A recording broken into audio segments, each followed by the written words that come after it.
Aye, Chairman. Thank you. Thank you, Tara.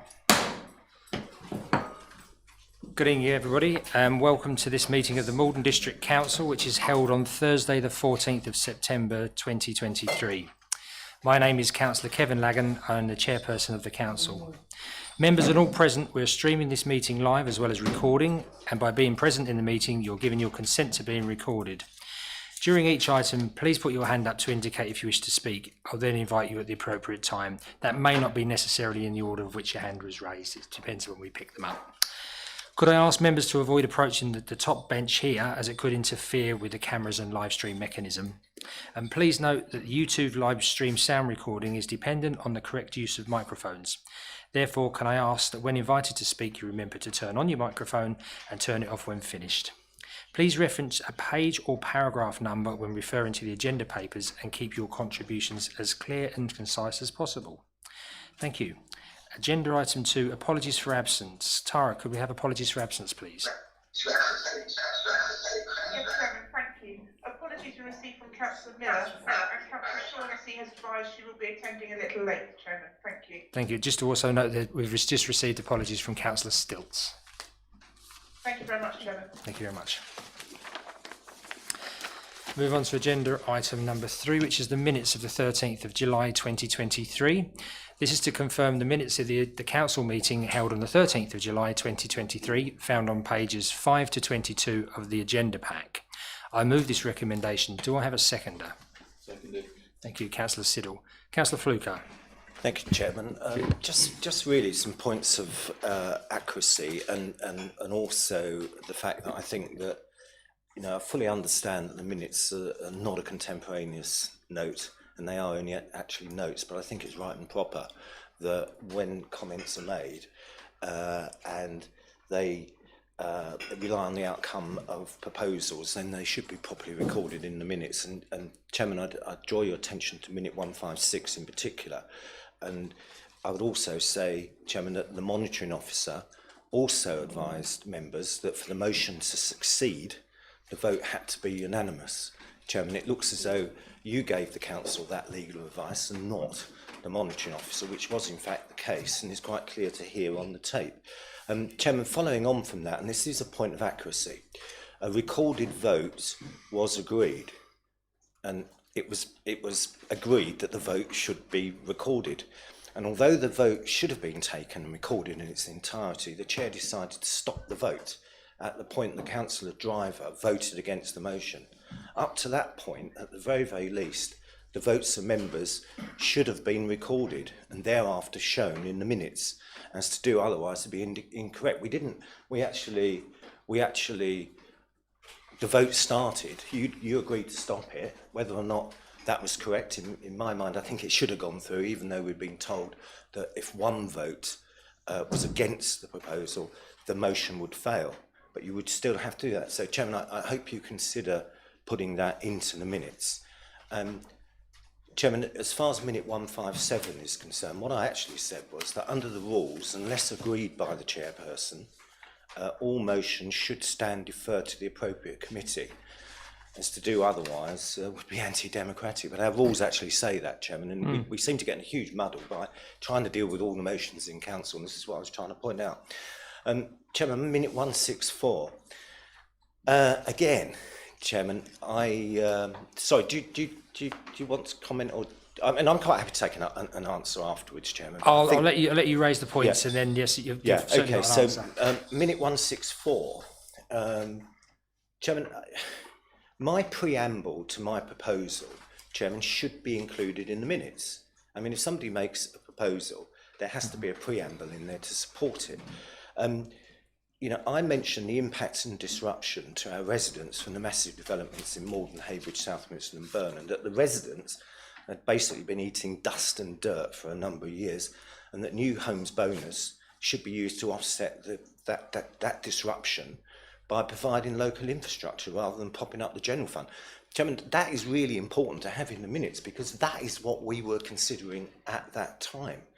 And then, Chairman, I know that you've had a conversation with the monitoring officer.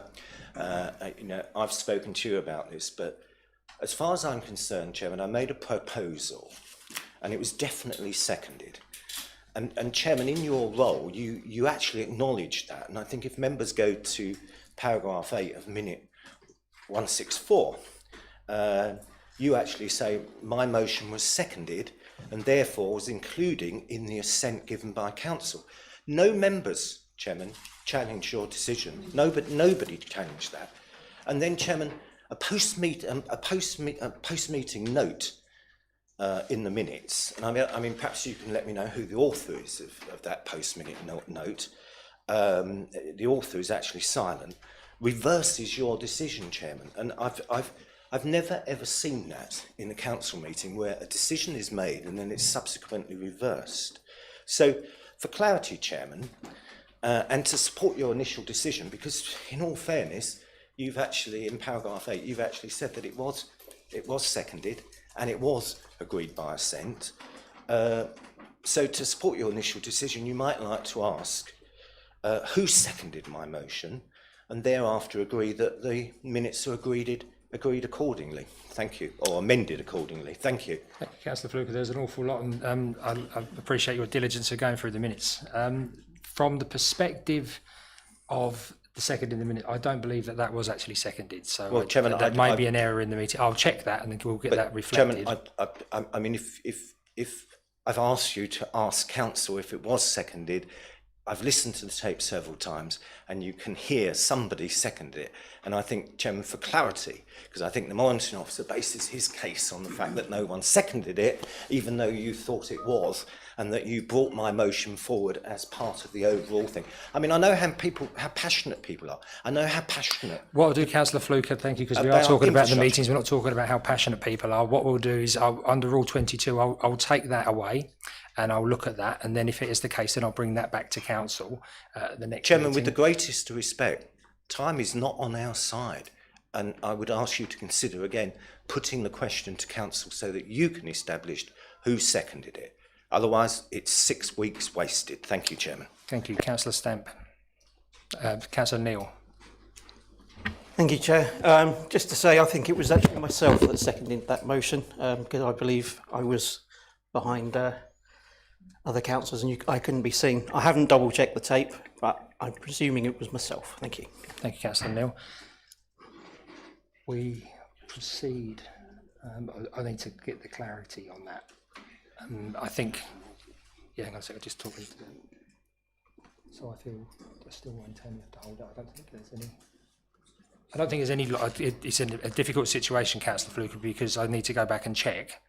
And I think for accuracy, that needs to be done. And then, as I said, I'm prepared to come back to council and ask the question once I've got clarity. Unless any other members can remember that being the case. Councillor Laban? Yeah, I actually was sitting in front, and it was Councillor Neal that seconded it, because I was actually sitting in front of him and I heard him say it. Okay. So, well, from that situation, we probably need to do. I'm just seeking some advice. Just bear with me a second, because it's rather a complex situation. Yeah. What are you actually seeking, Councillor Fluker? In the clarity of the last point on the minutes, please. I'm sorry, Chairman, I didn't quite catch that, sorry. What exactly do you want clarification? What part of this minutes do you want amended? Chairman, for clarity, I want the minutes to include the point that Councillor Neal seconded my proposal, which is what happened. I mean, you've clearly got Councillor Hayward and you've now got Councillor Neal, who are both sitting down here in front of me, and for you to say, Chairman, that it had, paragraph 8, Chairman, you've had sight of these these minutes long before me, and you agreed to that, what's in paragraph 8. And just to remind members, it said my motion was seconded and therefore was included in the assent given by council. Those aren't my words, Chairman, they're yours, and I think we all stand by those. Thank you. Just bear with us a second. Because I want to make sure this is procedurally correct, because you'll understand. I want to be as accurate as what your good self is. It's not procedurally correct. I smell something.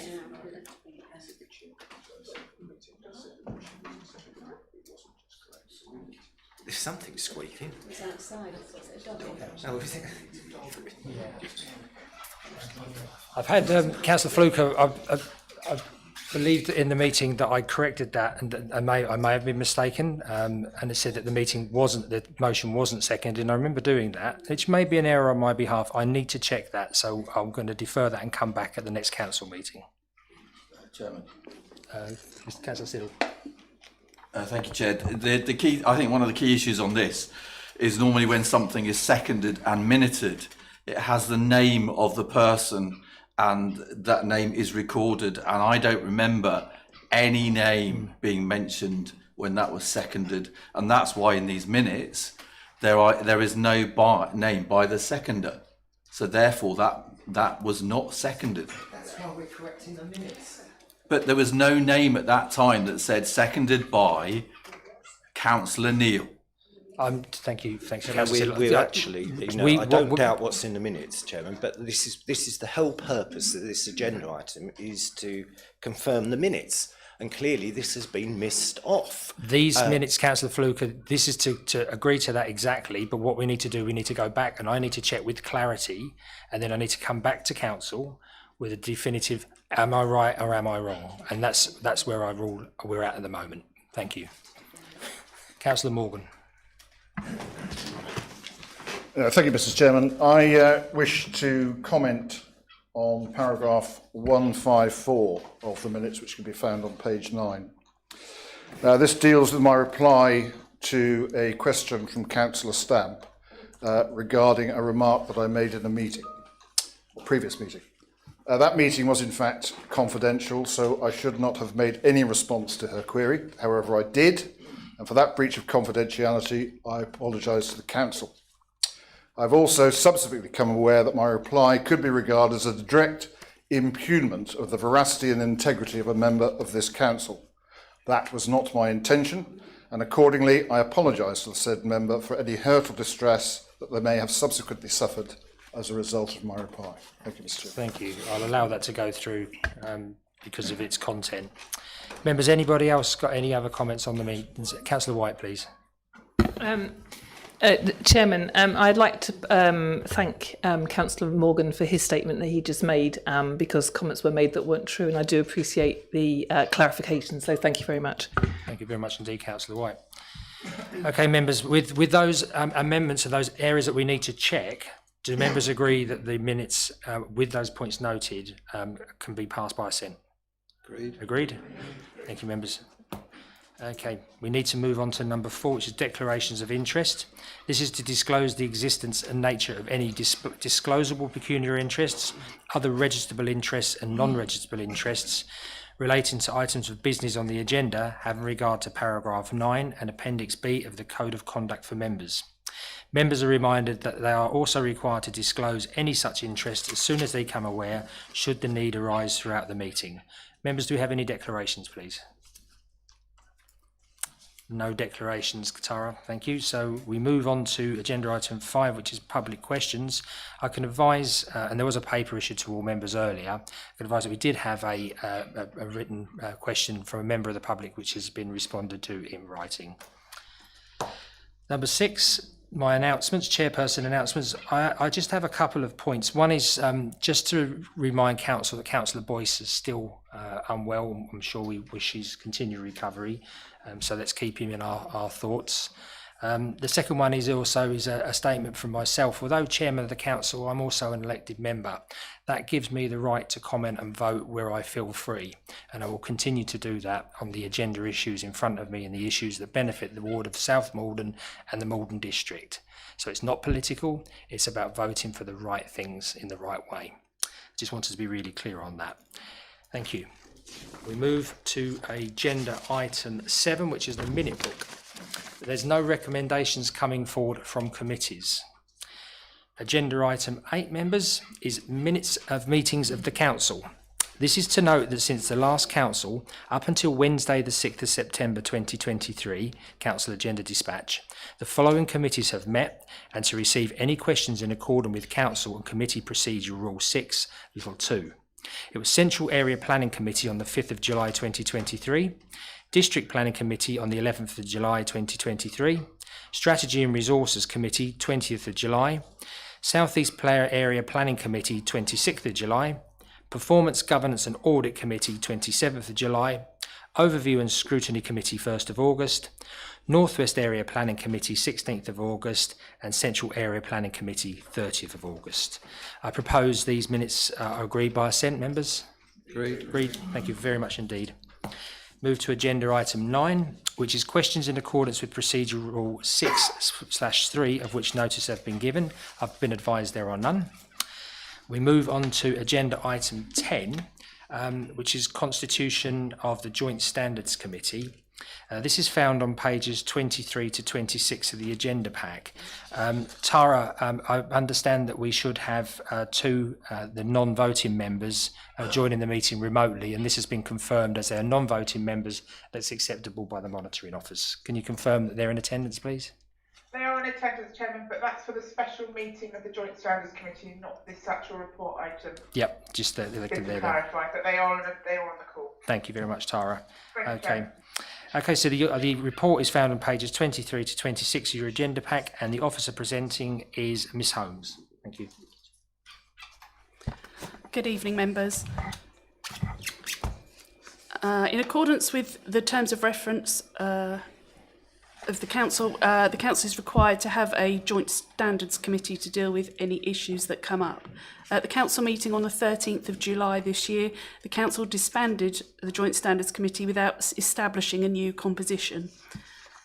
There was no new composition, even though it wasn't agreed. The motion to disapply political provisions failed. The Constitution requires the Council, as does Section 53 of the Local Government Act, to have a standard committee, although there are no detailed provisions in relation to its composition. As such, the Council is required to have a Joint Standards Committee and to appoint members onto that in line with the political balance legislation. The recommendations, would you like me to?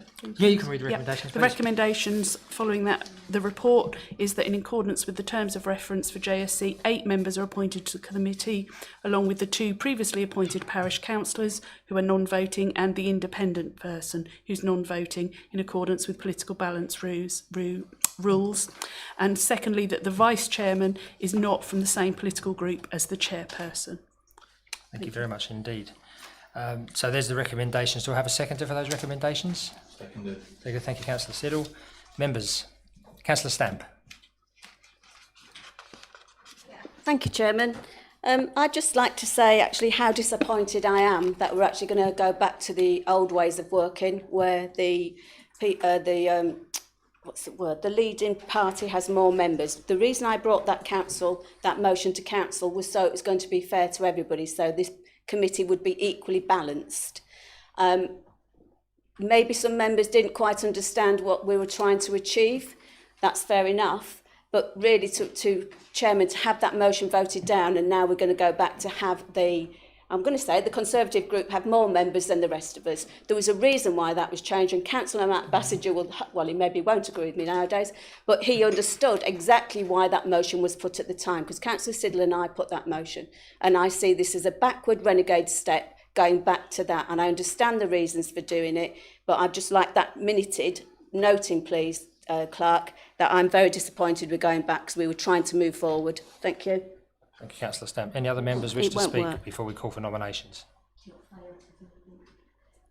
No other members, so we need to appoint. Members got any nominations? Councillor Siddle, please. Yes, so to nominate from one of the 3 groups, the District Support Group, Liberal Democrat Group, and the Maldon District Independent Group, I would like to, from the Maldon District Independent Group, nominate Councillor Stevens. Is that seconded, please? Seconded. Thank you, Councillor Bassinger. Any other nominations, please? Councillor Stevens. Yes, I'd like to nominate for the position of chair. You're not there yet. No, you've got to be the elected person. So, members, I'll take these individually. Could I, Councillor Stevens has been nominated for that position. Just bear with me one moment. because we need to do one non-aligned, but we'll do that second. Okay. Yep. Yep. So I'll do this because the three groups. Councillor Stamp. Chairman, I'd like to nominate Councillor Hayward. Is that seconded, please? Seconded, Chairman. Thank you. Seconded by Councillor Neal. Yep. Sorry, I've got to look down. Councillor Morgan. Thank you, Chairman. I'd like to nominate from our group Councillor Leybourne, Councillor Thompson, and Councillor Whiffen. Yeah, they're all in Already, there. well, Yeah. well, that's what I thought. So these are just for the spare pages. Sorry, I'll shut up. Yep, that's fine. I was going to respectfully stop you there because they've already been appointed.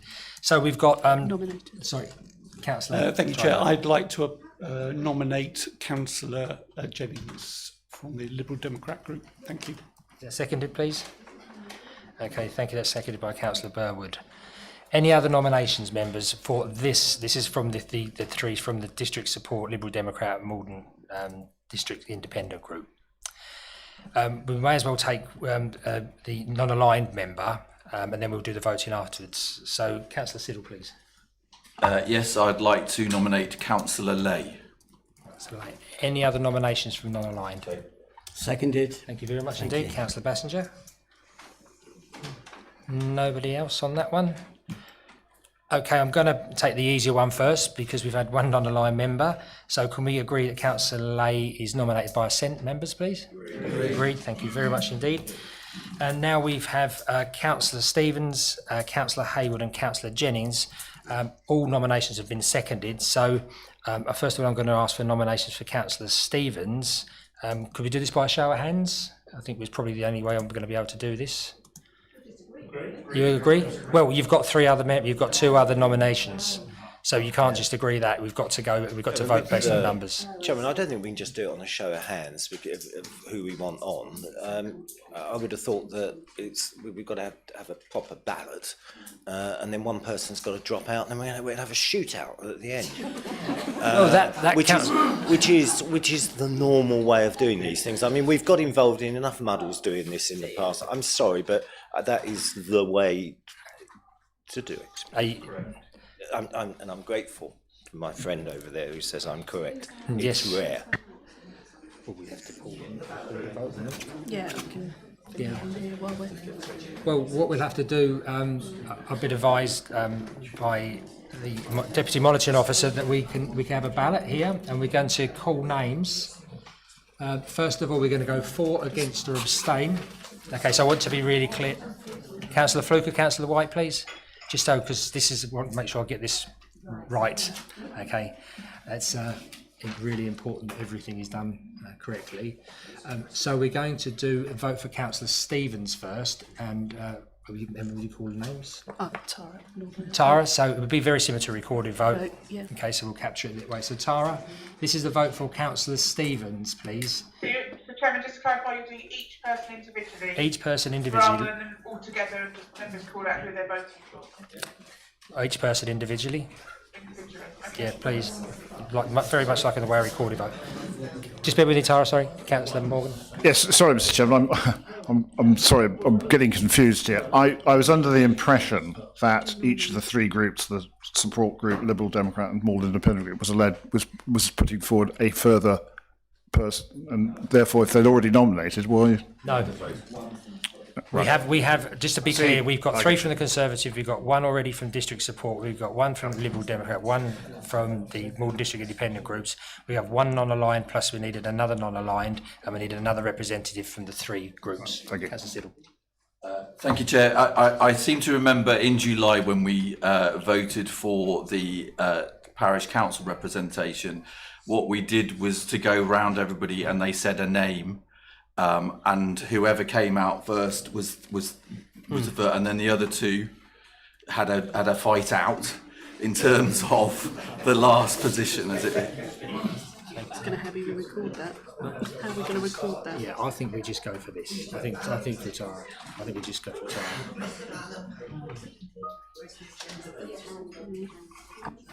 No, I think what we need to do, Councillor White. So, Mr. Chairman, I mean, we used to have ballot papers, and we stopped doing that because that was just a really easy way of doing it. Yeah. Yeah, I think that could be right, but obviously we're trying to go paperless. And what we're doing, just bear with me. I'm just going to seek some advice again because I've got how I would like to do it, but I just want to make sure it's procedurally correct. Thank you. Just a risk, isn't there, that someone could vote twice? So if we do each one person, then do the vote. If we go for the next person, so we'll do Stevens first, and then we'll do Hayward. I guess we'd be able to track who's. At least we know we'll be able to do that. I think that's a fair vote fight. for one. So everyone can only vote for No, everybody has a vote on either because the problem we've got. But if they all vote for everyone, we're not going to have a result. Advice. Just Tara know.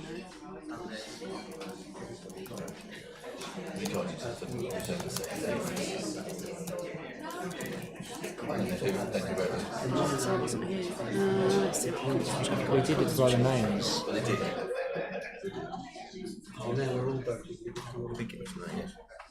We did it by names last time. We went around and everybody said something. Yeah, so we captured the names. Most names, then he went and did it again. Yeah, that's right. Got two more, they said names. Yeah. So everybody writes, it's how I record that. And Tara recalled them, actually. Yeah, if Tara's able. Okay, so I've taken some advice. Councillor Burwood. Excuse my ignorance, but why can't we just take all three? You can't because it's actually set in the constitution the numbers of members that need to be in there. Can we not change the constitution? No, that's no. Yeah. Okay. Right. It's a very good point, and it does make a lot of sense, but we have to deal with it in the order that it's done. Okay. So you're dead right. I mean, we had last time when we had the members from outside from the parishes. We went round and people gave their nominated person. So if members are minded, we could do that with the three nominations, and again, whoever gets the most nominations, well, basically takes it. I think that's the easiest way. I don't know. I think they have the majority on this, do they? I think we've gone, one drops out and then Yeah. Yeah. So we're going to go around and we're going to call a name. Okay, you vote, and we'll capture them. Ms. Holmes, you can do that, and then the person with the least votes drops out, and then we go for the vote again for that way. Is that clear? Tara, is that procedurally correct and acceptable? Yeah, fine, Chairman, thank you very much. Thank you very much indeed. So I need to go around the chamber and ask for your nominated. So Councillor Morgan, please. Councillor Stevens. Thank you. Councillor Durham. Councillor Stevens. Councillor Thompson. Councillor Stevens. Thank you. Councillor Brown. Councillor Stevens. Councillor Laven. Councillor Hayward. Hayward, I apologise, Linda. Yeah, thank you. It's hot up here. Councillor Neal. Councillor Hayward. Thank you. Councillor Hayward. Thank you, Councillor Stamp. Councillor Fluker. Councillor Hayward. Thank you. Councillor Siddle Norman. Councillor Hayward. Thank you. Councillor Lay. Councillor Stevens. Thank you. Councillor Paula Spenceley. Councillor Jennings. Councillor Whiffen. Lisa. Councillor Jennings. Thank you. Councillor Burwood. Councillor Jennings. Thank you. Councillor Jennings. Thank you very much indeed. Councillor Jennings. Councillor Jennings. Councillor Jennings. Councillor Spenceley. Councillor Jennings. That's N Spenceley. Thank you. Councillor Bell. Councillor Stevens. Thank you. Councillor White. Councillor Jennings, please. Thank you. Councillor Lithium. Councillor Stevens. Thank you. Councillor Fittock. Thank you. Councillor Stevens. Councillor Stevens. Thank you. And Jade. Councillor Stevens. Thank you. So, I forgot about you guys. It's there, being blind in my left eye. Okay, I'll go for Councillor Pratt. Councillor Stevens. Thank you. Councillor Siddle. Councillor Stevens. And Councillor Bassenger. Councillor Stevens. Thank you very much indeed. I believe that's everybody I've got. Tara. I'll abstain, thank you.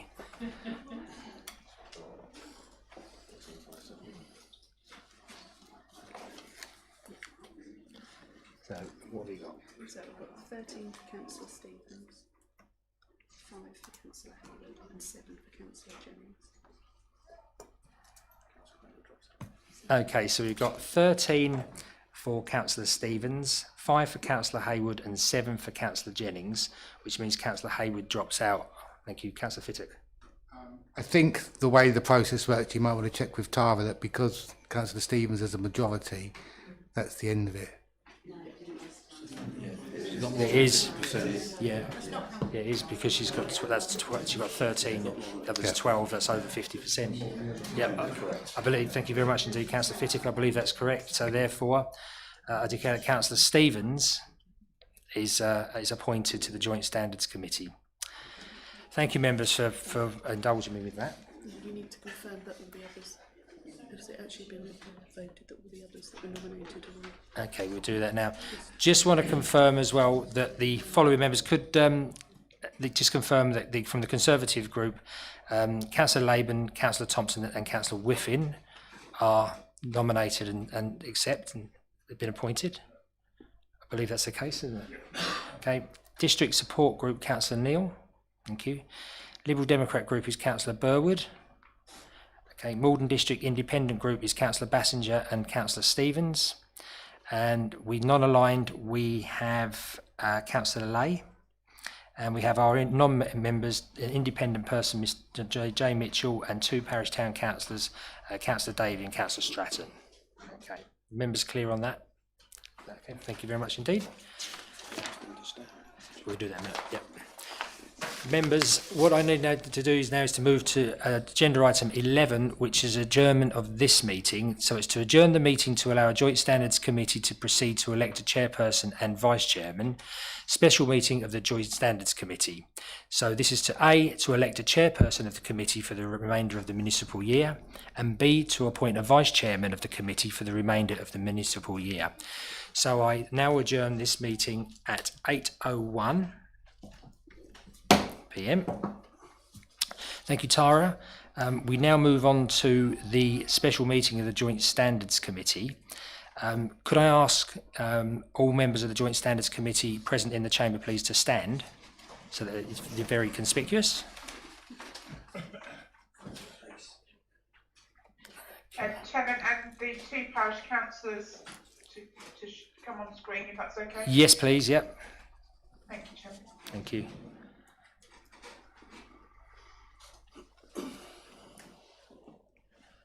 Good evening, gentlemen. Can you hear us okay? Yeah, fine. Yeah, thanks very much indeed for joining us this evening. Thank you. So I'll now call for nominations to chairperson of the Joint Standards Committee for the remainder of the municipal year to May 2024. So please can I call for nominations for chair? Councillor Stevens? I can say it now, can't I? Yes, you can. I would like to nominate Councillor Bassinger as chair, please. Bassinger. Councillor Thompson? Same, actually, Chair. Okay. No. You can second it with, yeah. So that's seconded. Any other nominations, please? Okay, so members, do we agree that by assent? That Councillor Bassinger is nominated as the chairperson of the Joint Standards Committee?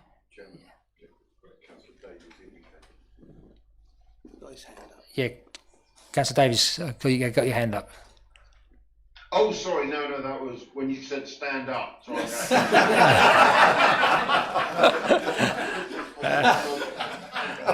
I think for clarity, I said those in the chamber stand up. Thank you.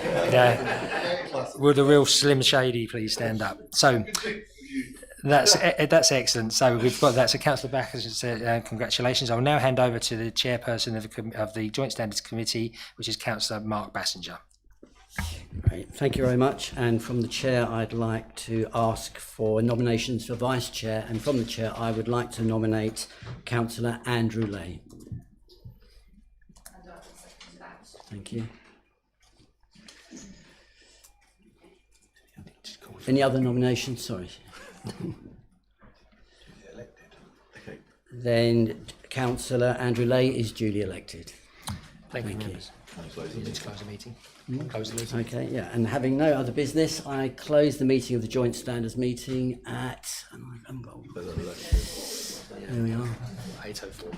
8:04. Thank you very much. Thank you, members. Please be seated. Thank you very much indeed.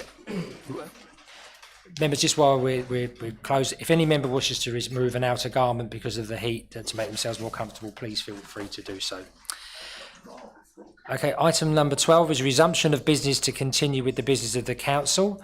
The council resumes business at 8:04 p.m. We move on to agenda item 13, which is the South Eastern Planning Area Planning Committee Management. This is found on pages 27 to 32 of the agenda pack, and Mr. Holmes is going to present the report. Thank you, Chairman. The purpose of this report is to review the South Eastern Area Planning Committee running from the Burnham-on-Crouch Town Council offices and provide options for future setup for those meetings itself. This reports on from a number of technical issues we have been managing during the South Eastern Planning Committee meetings and member queries in July and August. As set out in the report, to continue to deliver meetings as agreed at the Burnham Town Council office and with live streaming, this requires further financial investment, which is why the matter has been brought back to Council. Section 3.7 of the report highlights the current issues being dealt with by members' understanding. Section 3.8 of the report then gives 3 options for future meetings of this committee, highlighting the positive and negative impacts for each. It should be noted that for some options in Section 3.8 of the report, this will have a cost implications as set out. Any costs would be sought to be found from existing budgets as far as possible this year, but a drawdown on reserves may be required. The ongoing costs would also add to the Council's overall budget gap pressures for the next financial year and onwards. We have been made aware since the report was published that Burnham IT are looking into Wi-Fi improvement. We have no guarantee of when this would happen, but discussions with the IT is looking at least to be in 4 weeks' time. Regardless of the Wi-Fi improvement, this would also leave the sound issue to still be rectified, as highlighted in the report. This work has been costed at approximately £6,000 for a cabled system. I'm grateful to Annette Cardy and Cheryl Hughes for researching and drafting of this report. Both officers are available online to assist members with any questions on the report. Thank you, Chairman. Thank you very much indeed, Mr. Holmes. There are 2 recommendations in the report. They are recommendation little 1, that members note the findings from the review and the issues set out in section 3.7 of the report, and little 2, that members confirm the preferred option for future meetings as set out in section 3.8 of the report. Do I have a seconder? Councillor Siddle, thank you. My intention is when we vote, I will take each individual recommendation separately. So members, Councillor Stamp. Chairman, I do apologise, Chairman. I take on board everything that's said in the report. What I'm going to say is I think it's quite a biased report. This council is forever trying to move a democratically elected committee from Burnham-on-Crouch that serves approximately 18,200 members. Councillor Pratt will remember in that division, it's about that, isn't it, Councillor Pratt? To relocate it up here. I can understand the IT issues, but can I change my glasses? I'm speaking and I can't see you. I understand the IT issues, but I've spoken to Burnham Town Council, and I think the chairman of this committee, South East Planning, has also had an email. And I had a catch-up conversation on Monday with the chief officer. And they're also, when you said about the sound recording, Mr. Holmes, they're actually looking at a ultra new, I've not seen it for a long time, microphone system that goes across the middle, because to me, it happens here, Chairman, you can actually be sitting at home and you cannot hear what some of the members are saying, A, because they don't use the microphone properly. So I think there's 2 separate issues going on here, and I think it is really unfortunate, but yet again, that this council, and I know who wants to move it, and I know that when you move it up here, you've still got electric bills, you've still got the what's his name, the caretaker and everybody to pay and accommodate, and you're talking about lots of other people most probably travelling all the way here, and that's not good for your carbon footprint at all. So based on that, and if I can come back after the other members, if you'll allow me, just in case, I would like to propose that we defer this agenda item until Burnham Town Council has come back with a definitive, because what I raised at the CLT opposition group leaders meeting last Friday was that many members don't know, but Burnham Town Council are looking at and working jointly with Maldon District Council a CCTV operation. Well, we all know that has to have really good Wi-Fi and connection for it to operate. So things are afoot, and rather than, you know, move it straight away is reactionary. And let's say the other thing, the cable wasn't, they was using the Wi-Fi and not hardwired into the, I mean, I don't understand this, I'm not a technical person, but I know when I work from home, I hardwire, because the Wi-Fi is not so good when you're at home and you lose connection. So I think if we could ask you to bear with us a little bit longer, well, I'm not a town councillor anymore, but with the town councillors here, to not move this committee, and if I can have a seconder for the recommendation to defer it, thank you, Councillor Bell, I think that would be the way to go, because I think it's fair, because I think otherwise you might have a lot of people coming and knocking on your doors. Thank you. Thank you, Councillor Fluker. Councillor Fluker. Yep, your hand went up, so that means you normally want something. Thank you, Chair. I was just looking at this report and the amount of people that attended these meetings. Chairman, I certainly don't recognise all of those figures there, but certainly the online views have gone up, because I've actually viewed all of the committee meetings today, so they've all gone up by one. But I don't understand, you know, why we're attaching so much weight to the fact that it's 130 online views, because how many of those are actually at the time? There's absolutely no intelligence there to say how many people are watching online. But if we can just look at some of the numbers, actually on the 12th of April there were 6 persons present, the 25th of May 16 persons present, 26th of June 13 people present, I beg your pardon, 13 people present in relation to item 5 and 2 in relation to agenda 6. That last one, Chairman, I spoke to Burnham Surgery and some of the members there, and I'm satisfied. The other ones, Chairman, all I've done is look at the tape, counted all the legs in the public gallery and divided them by 2. And that's why I know those figures are correct. But you still cannot see I won't say what they're called. You can't see where the neck breathers are, because if anyone's been, and hopefully I'll be able to welcome you to a meeting of this committee in the future, but people tend to tuck themselves up in the corner because they know they can't be seen on the sort of the recording. So, you know, I would sort of not add too much weight to those figures, Chairman. And some of the costs involved in this, the officers are mentioning. You know, I think we've got off the top of my head, a level 2 ICT specialist who earns £45,000 a year. There's a suggestion that he's going to come to 12 meetings, make this work, and that's going to cost us £45,000 a year. So perhaps the other 4 days he works at home, who would know? But, Chairman, the numbers don't seem right. To come to this meeting tonight, it costs as much to put this meeting on tonight, excluding officers' time, as what it would be to put on the South East Area Planning Committee meeting here, because we need a caretaker, we need somebody on reception downstairs, and we need, I suspect that half of the lights in here are the equivalent of the lights at Burnham Town Council. So I don't understand this footprint business, the carbon footprint. I also know that some of the members, if they don't, they jolly well should. The Maldon members should walk to that meeting, and I'm pleased to see you walking here tonight, Chairman. So. And I think the overarching thing is, Chairman, is that this committee's been meeting there since 1974. And according to Bob Boyce, who I spoke to today, and he sends you all his regards, and he's looking forward to going out with lunch with me next week. He says it's been there since the Second World War, probably before the Second World War, from the old Borough Council or whatever it was. So, and Chairman, the other thing about these figures of attendance, on their own, they don't really say much. But I mean, I don't know how many people come to North West. I don't know how many people come to Central. But generally speaking, we've always had a lot of people there. I think the people in the South East Area Planning, they like it. They feel very remote, I think, from Maldon District Council anyway. And I think, Chairman, based on that and other things which I'll bring to the table should this come back, I would definitely support Councillor Stamp's proposal to defer this, because I was at the Town Council offices today and just using my basic apparatus that I had available, by logging onto the system, I could hit the upload and the downloads and the pings and all these other things, which are far in excess of what's been shown in this report. But I'd leave you all with this thought, Chairman. When the system broke down last time, I beg your pardon, the time before last, when it broke down last time, we sat there and we sat there and we sat there, and the clerk came out and said, somebody's pulled the wire out. And we poked it back in after how long? 35, 40 minutes? And bingo, it all works. The only thing that didn't work very well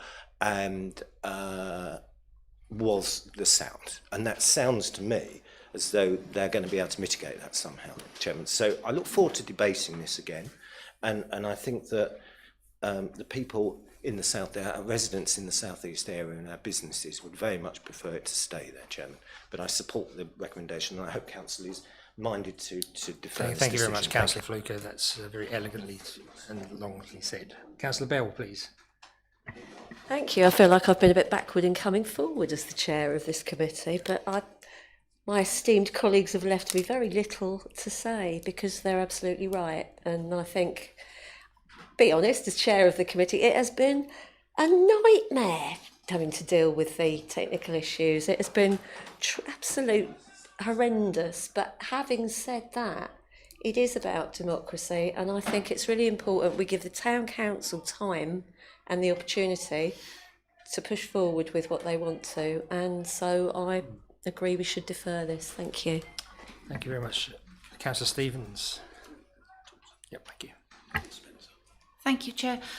I'm not really against pushing the decision back, and I do understand why people would want to have the meetings in Burnham, but I don't like seeing this bottomless pit of money being spent. So I think if we were to defer it, we should cease the online streaming, at least until we know we've got a solution in place, or we know we've got a proposal for a solution. We should just stop doing the online streaming. We're not lawfully obliged to do it. It would save us money now and give time for a proper solution to be put in, not just something cobbled together. Thank you. Thank you very much, Councillor Stevens. Councillor Thompson. Thank you, thank you, Chairman. Excuse me. I'm afraid there are issues with the online stream. I must admit I haven't watched South East Planning online for a little while, but the last time I did, and I see no reason to suppose it's changed, there were at least 2 members of the committee I couldn't see. I couldn't tell who they were, or did I know who they were when they were speaking. The thump really is very distracting on the sound, and perhaps that'll change, perhaps not, but I found it difficult to hear anything. Again, that time I think it was a one-off, but on that particular case I couldn't see the officer presentation at all from the online stream, so that was not adequate, so something's got to change. I can't agree with my colleague Councillor Stevens simply because so many people, more people watch online than attend. So if we stop streaming, either 100 people miss out altogether, or they have to set themselves around the district to get themselves to Burnham. The point about the people who do attend, it's very often applicants, we don't know where they live in the southeast area. For all we know, some of them live nearer Maldon than they do to Burnham. They don't all live in the town. They live in the rural area as well. I wouldn't be against a deferral, but not an unlimited one. And I'm all for tradition. I'm standing up, not just because I'm short, Jim. But just because that's how we did it after the Second World War, and because it was agreed that it would stay at Burnham forever in 1974, that isn't a reason to keep it there. It really isn't. We do a lot of things differently now in the country, in the district, in the towns, and we are short of money. We're looking at going into our reserves very soon, and we've got to save wherever we can. This is not undemocratic. It's quite easy to cope with it. Thank you. Thank you, Chair. Thank you very much indeed. Councillor Siddle-Norman, please.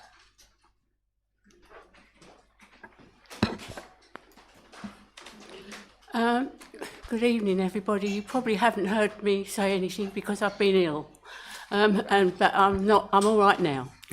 Now, the thing is, I was a councillor for several years on this council, and also on Burnham Town Council, and have been at planning meetings.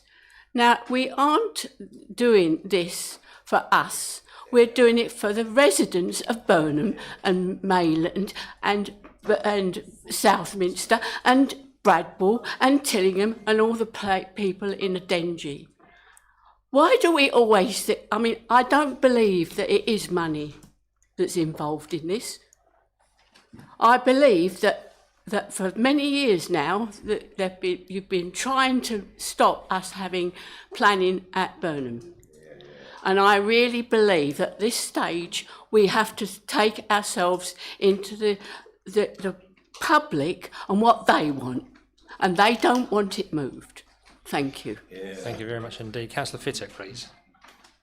Thank you, Chair. I mean, it's still, obviously, it's always tempting to try to find ways to save money. Personally, I would prefer it here because it's easy to drive, easy to park. But I do support Councillor Stamp's deferral because it means an awful lot to the town council and to the perception of this district council for the residents in the area. And I think if it's looked at, we just keep taking things away because it's going to cost us a little bit more than we're comfortable with, which is obviously with the wages involved, it's considerable. But if there's a way that the staff at BTC can get onto a competent level, then those massive IT costs aren't required in the first place.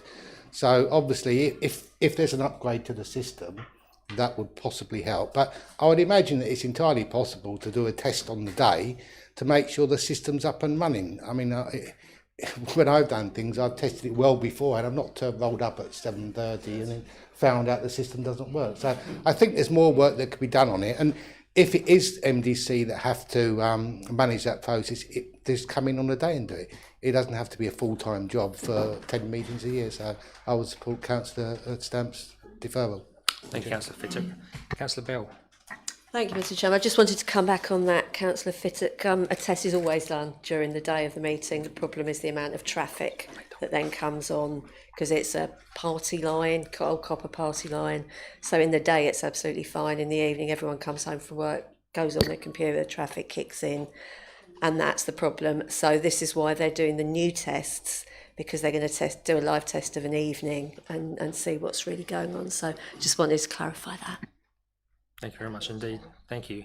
Councillor White. Thank you, Mr. Chairman. Just to say that as a resident in the South East area, I think that to move it would discourage people from attending. And until we go to entirely remote meetings, I think that it's of a benefit for the residents to keep it there.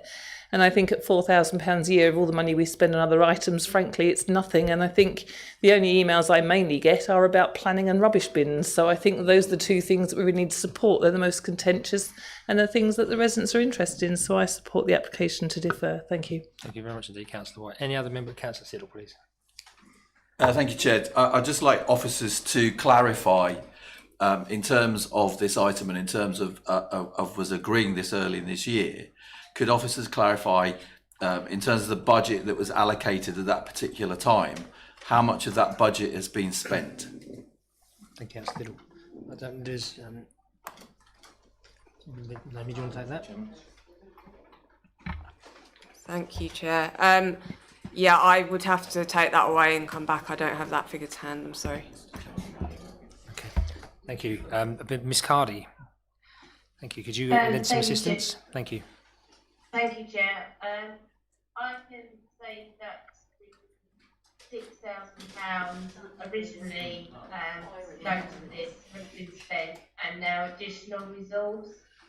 So there's 50 hours of extra IT time, which is about 2,000, and that's all going.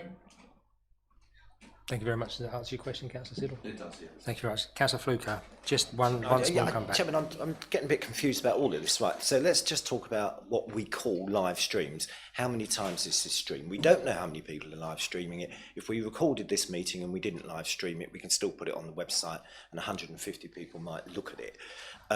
But Chairman, based on what Ms. Cardy just said, I don't understand this figure of 50 hours to run this.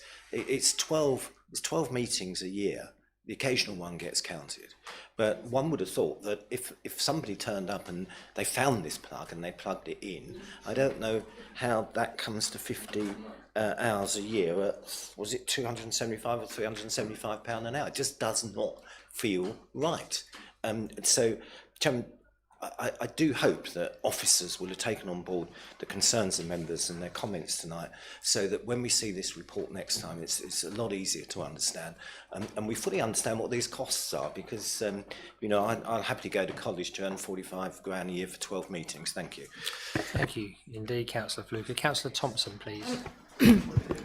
Thank you, Chairman. It's not actually part of the debate as such, but several of us who were at a meeting the other day where we did cover this, I might need some officer help, but we were informed that in order to record the meetings, even for later uploading, we do need the software and we need the Wi-Fi. It's not someone sitting in the corner with a camera. We still need the bandwidth, excuse me, just to record it, not just to live stream it. Thank you, Councillor Thompson. Councillor Stamp. And finally, Chairman, I have said that Burnham on Crouch is having CCTV installed. To actually accommodate that, they have got to upgrade their Wi-Fi facilities, because it's, and you know this, Richard Holmes, because you're the one who's actually sent some, hopefully you've supported some of the funding to go to it. So we all know it's going to happen. And I'm feel very strongly that we should defer it. And I do think that we're not going to the moon, are we? We're actually just wanting to stream from Burnham on Crouch. I know that many people don't go there on a regular basis, but it's beautiful. It's better before you go there before you go on to Southminster.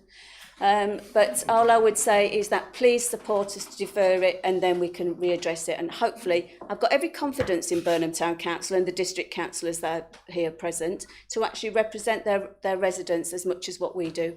Thank you. And I urge other members this time, please. Thank you. Thank you, Councillor Stamp. Well, we actually have two motions. We have the original motion, which was seconded, and we actually have the second motion from your good self, which was also seconded. The first motion, the recommendation, we need to vote on that first, and if that fails, then we need to move across onto the proposed. Just bear with us a sec. If they decide to defer, then obviously there may be a less satisfactory service. So they have to live with that until we get either virtual. I think I would say that we don't keep it in place. Yeah. Okay, members, just before we do move on to the votes, which we will have to do in that time, Mr. Holmes just wants to raise a point, please.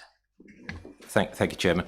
Obviously, if members decide to defer the decision, I just wanted to underline the fact we may still have technical problems. We may not be able to resolve them. So I think that will be we'll have to live with that until either the Burnham connections improve or we reconsider this matter. So I just want to be very clear on that. We'll do the best we can, but it may not be a perfect service. Thank you indeed. Last time, Councillor Stevens, before we do move to the vote, please. Thank you. I don't think that I've picked up how long are we deferring this for, because we could spend an awful lot of money until some other time down the road. I think we need to put a very strong cap on it. Yeah. The motion for deferral hasn't gone through yet, but Councillor Stamp, what sort of timescale? Sorry, it wasn't finally. They met with the IT guy. What day is it today? I think it was yesterday or today. And they're also looking, like I said, about doing the microphone, which I've never heard of, where it goes down the room on a wire and all sorts of things. So hopefully the town council will be able to give a report to Richard Holmes or the district councillors to actually bring back, hopefully for the next meeting. 6 weeks. Can't be done before, because you can't meet before, Councillor Stevens. So. We can do that, yeah. Councillor Durham, thank you.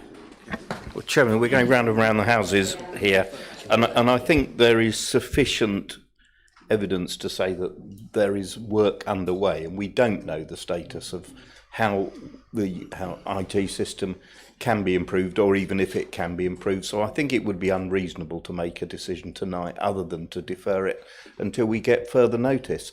If the improvements don't materialise or it doesn't work, then we will know in the future, but it would be quite wrong to make that decision today. Thank you, Councillor Durham. Having members, with regard to voting, we've looked at the Constitution, and under section 12, which is C, we can actually agree to adjourn the debate. which I think will save going through the votes. So if we just adjourn the debate for this evening, I think that's the fairest way for further information to be gathered, and then the paper can come back. So thank you very much indeed. Chairman, just as a point of order, that would presume... What point of order are you calling, Councillor? Procedurals too, thank you. Chairman, that would preclude anybody that's not here this evening. If we were to adjourn it. I mean, Chairman, I would think the most simple thing to do is put recommendations 1 and 2 separately.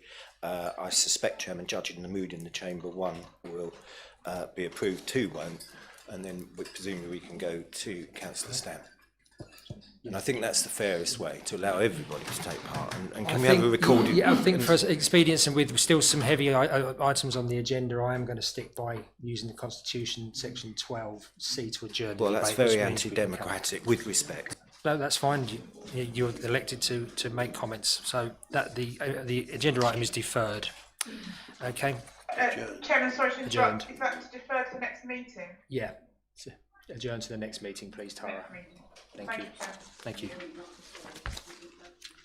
No, we've used it in there. The correct is to adjourn the debate, not defer. It's adjourn the debate. Okay. Members, we move on to agenda item 14, which is growth plans for the review of the local development plan. This is to consider the report of the Director of Service Delivery found on pages 33 to 82 of the agenda pack. The officer presenting tonight is Ms Anne Oldclough-Shortland. Thank you. Good evening, members. I have got a short... Am I feeding back? No, you keep. I can hear you very clear. Everybody else okay? I've got a short presentation to present, if that's okay, through the chair. Yeah, absolutely, thank you.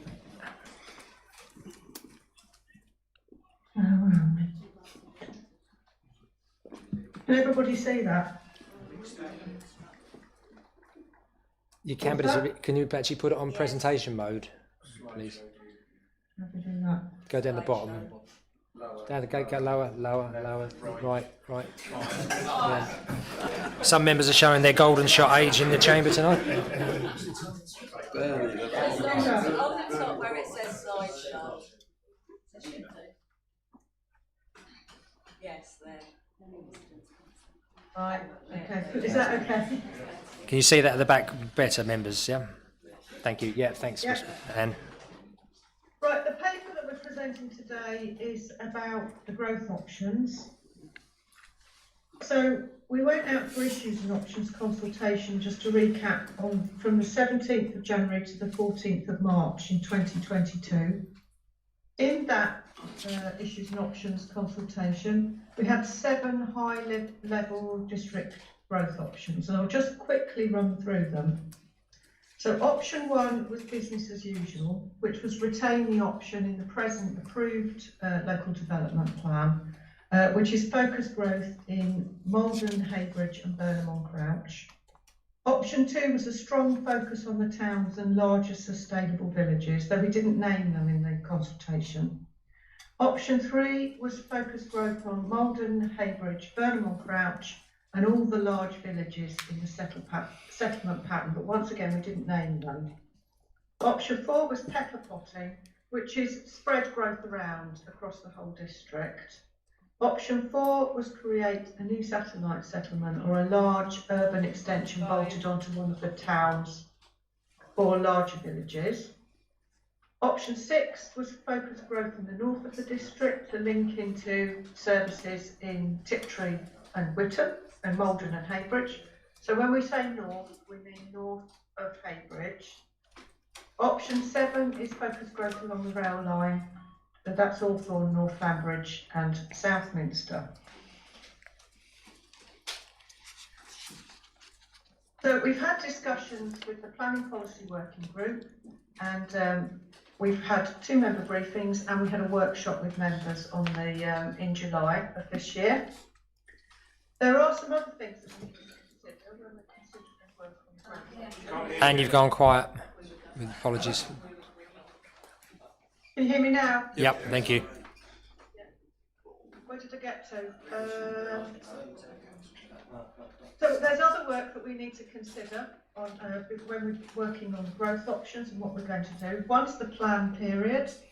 And we have had discussions about this last year through the policy working group and strategy and resources, and I think it went to council as well. And we came to the conclusion that a 20-year plan is probably appropriate because it gives us a long lead-in time for infrastructure, which then allows us economies of scale in terms of funding infrastructure. We need to consider the district housing requirement. When we do modelling at this stage of the process, we model the top line. So you look at what you need, you may need, and you see what you could need. And when you're doing your modelling, you model top line, and it was raised with the members on Tuesday that we will also model the bottom line as well of the housing requirement. And the reason we do that is, one, we have to model flexibly. Two, part of the top line is County Council have said we need a secondary school. So to pay for that secondary school, we're going to need 4,500 houses and 10 hectares of land. So we have to build that into the modelling. So I'll have to emphasise that at the present time, that's only top line modelling. And there could be other infrastructure costs that we have to model and mitigate against. And I'm particularly talking about highway mitigation here because that will probably come out as the largest costs. Part of the work is we're going to be doing a transport modelling across the district against the options if you're minded to approve them today. So we have to model at the top line, the maximum, because whether you look at 2,000 houses or 20,000 houses, the cost of the transport modelling is the same, and we have to take that into consideration because it's around £100,000. So we really only want to do this piece of work once. We don't want to be ending up at an examination and being sent back to then redo modelling that we should have done in the first place. So that's why the housing requirement through the options looks really large, though it probably won't end up like that at the end of the day. We have to look at the district affordable housing requirement. So at the moment, it's set in the local housing needs assessment, which was done in 2021. It's 172 per annum, which is 3,440 over 20 years. And what we have to do is we have to try and provide that requirement through the options. And we know we can't, councils can't do that. It's very, very difficult, but what you have to do is just try your best, basically, and then demonstrate that at the examination. We need to know we've got enough land in the options to satisfy our infrastructure provision in terms of site size and also economies of scale, how we're going to provide not just schools, but there's hospitals, there's highway provision, there's on-site provision as well, so allotments, landscaping, biodiversity, all the other things that come with growth. Small sites, it's a national requirement that 10% of our sites need to be under a hectare in size. So we need to make sure there's enough sites in the options to provide that requirement. There isn't, but they're too big, the sites that have come forward. And even if we put existing commitments in with that 10%, we still can't make 10%. We will monitor that. But so what that's actually doing, as we get, it's actually forcing us to think about a windfall policy, which we will be discussing with members at a later date. Brownfield land, there's hardly any in the district. It's negligible. It's not even worth counting. But what we will say is, when we actually do come to site allocations, if there's a brownfield site, we will take that one first in the settlement rather than the greenfield site. So, that's good practice to do that. And flood risk, we've got a new strategic flood risk assessment. We're just waiting for some comments back from Angling Water and Environment Agency, but that will assist us when we are looking across both the settlements and sites going into the future. And it'll also help us when we go delve down into these options. So we asked a number of questions around the options. It's sort of a high level appraisal, and it helps us give a picture of them in a way. And we did it through a RAG analysis, which is red, amber, green. So, and I've just basically gone through them. Can the option deliver the land requirement? And we've looked at the top line for that, because the other thing is we want to have a broad choice of sites. If you don't look across a broad choice of sites, you're actually being squeezed into what you are going to allocate, and you know, we don't want that. We want to have choice. Can the option deliver 10% on sites smaller than less than a hectare? Well, we know that none of them can do that. Can the option deliver the land for a secondary school? So has it got sites that can deliver 10 hectares of land for a school? Can the option deliver economies of scale to deliver other infrastructure? Can affordable housing be delivered? Could the option offer or provide or improve sustainable travel options? So is it in a place that could do that? Could the option offer, provide or improve enough sustainable locations to accommodate growth? And would the option support the sustainable functioning of essential services like health, access to emergency services? So that's the people who drive around the district, midwives, social services, elderly persons care. You know, that can it support them, or is it going to squeeze on their capacity to deliver their services? So if I turn to the summary of option 1, which is business as usual, so that's put growth in the settlements of Maldon, Heybridge and Burnham on Crouch. So carry on doing what we're doing today. So the option on its own can't deliver the land requirement in order to deliver enough choice of sites. It can't deliver the 10%. It can, there is a site in that option to deliver a secondary school, there is enough land. But can it offer the economies of scale to deliver other infrastructure that we need? Well, that's doubtful because there isn't enough land to deliver the option in the first place. It can't deliver the affordable housing target. It is a sustainable option. I mean, there's no denying that. Putting your growth in your most sustainable places is sustainable. The towns offer the services and facilities that sustain everyday life. In terms of location, you know, it's a good location. In terms of access to services, that's really good. Well, there's a map of the options. So we've got Maldon and Burnham and Crouch and Heybridge. I've just gone through the RAG analysis. So it may be appropriate to combine this option with one or two others to get the scale and choice of sites. So option 2 was a strong focus in the towns and larger sustainable villages, which we didn't name, but actually the larger villages, the larger sustainable villages in order of size are Southminster, Tollesbury, Mayland and Latchington. So that's the top 4. The one underneath that is Wickham Bishops. So that would be the top 5 larger villages. Option 3, focus growth in the towns, Maldon, Heybridge and Burnham and all the large villages in the settlement pattern, which really and truly is a merger of options 1 and 2. That means that the large villages in the settlement pattern are Southminster, Tollesbury, Mayland, Latchington, Wickham Bishops, Tillingham, Toll St Darcy and Great Totham South. So they would be included in that option. So in regard to those 2 options, that they can deliver the land for their housing requirement. They can't deliver the 10%, but that's not surprising because none of them can. They can deliver the land for a secondary school, and they can deliver the economies of scale in terms of the other funding that we need for infrastructure.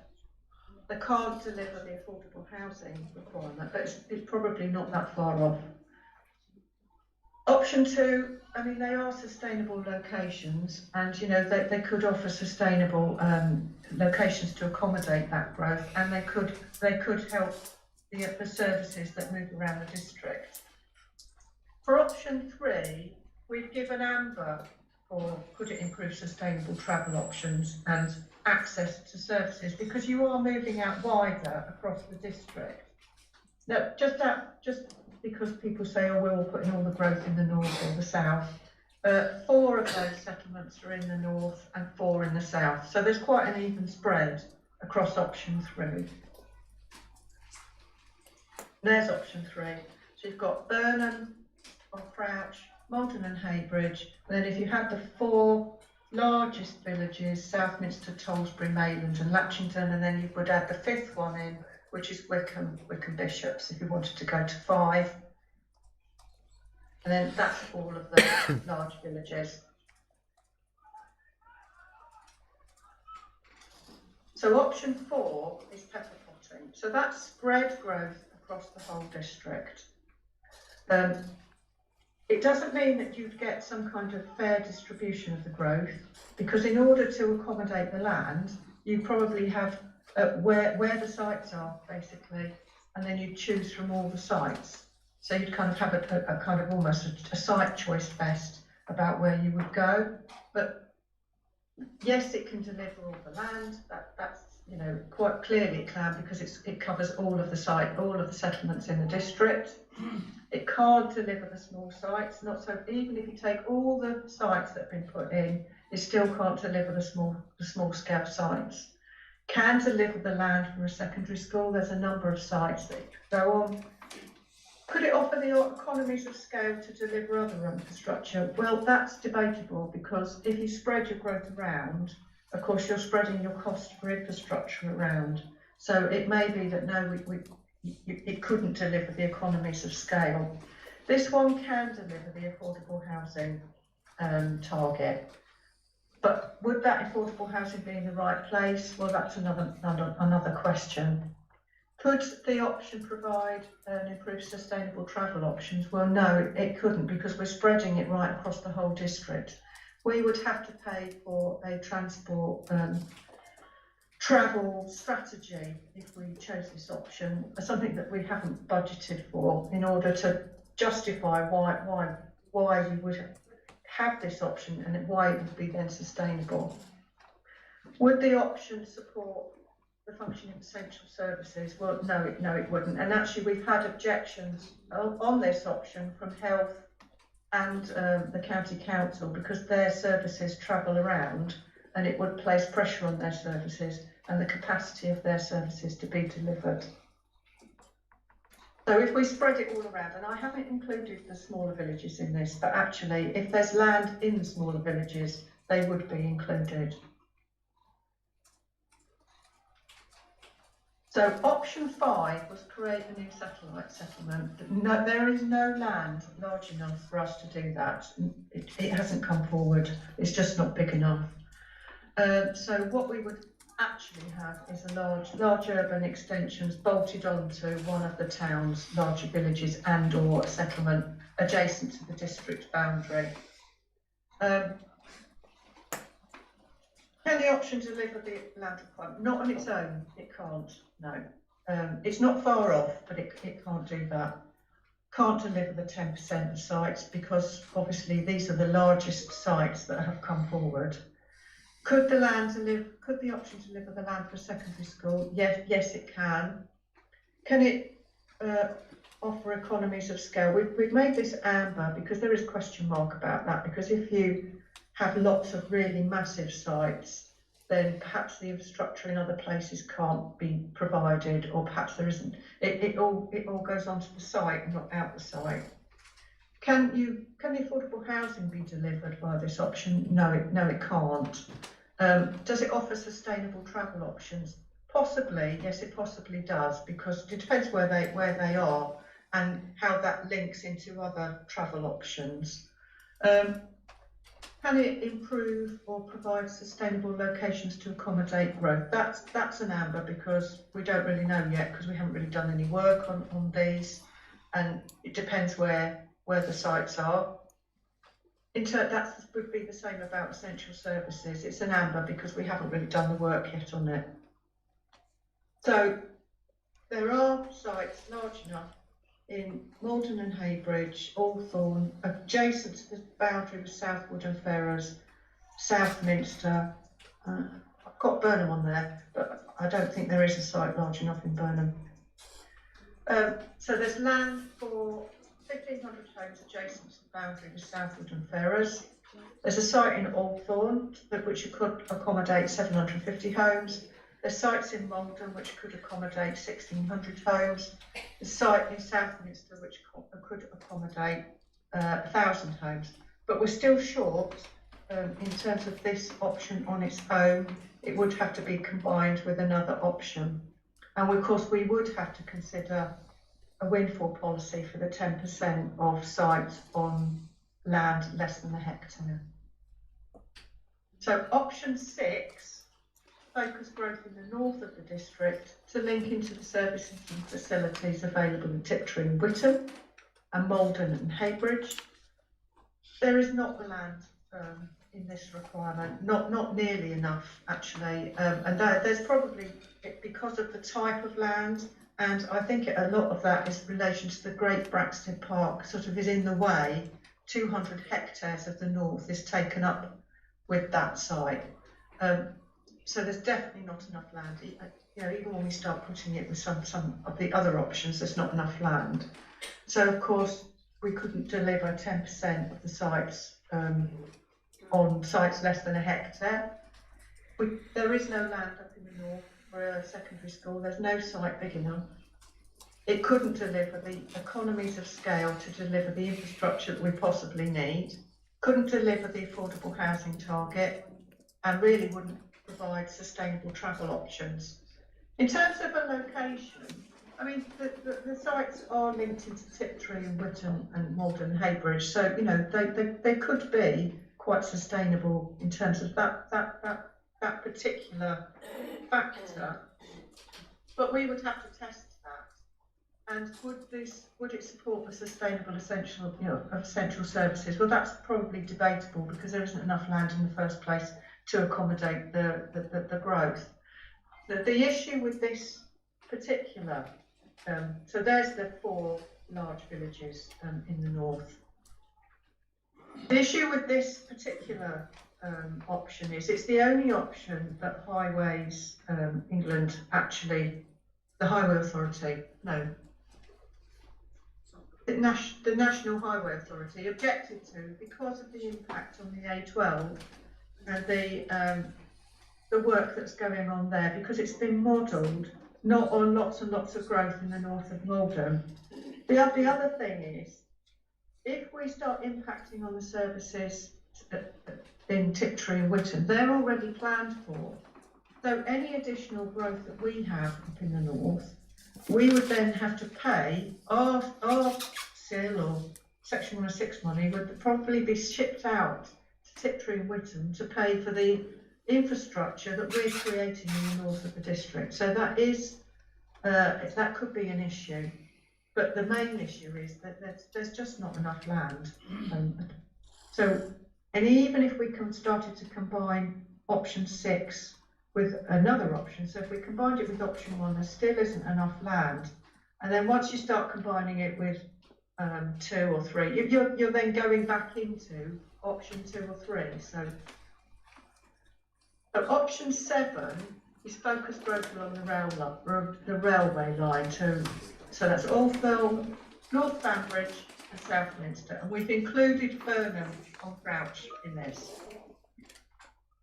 We didn't originally, in the original issues and options, we didn't have Burnham in this option because we wanted to test the consultation responses, because what we said was there is a gap in infrastructure provision, but the consultation responses have not supported that, particularly from the county. They wanted to know what we were going on about.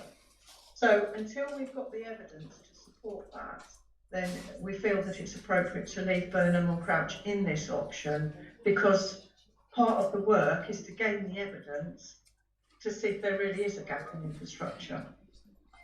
So this option, all on its own, can't deliver the land requirement, can't deliver the 10% sites. There is land for a secondary school in this option. but it on its own, it can't deliver the economies of scale to fund infrastructure, including a secondary school, can't provide the affordable housing.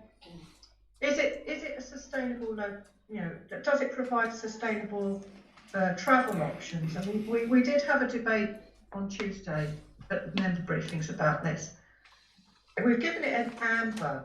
Now, the idea is that you would test this because it's relating to the railway line, and we don't know how effective that is. And what we would have to do is we would have to do a piece of work, which actually we started yesterday, to look at the railway line in a lot of detail, and then we would have to provide a topic paper. So what is it about that railway line?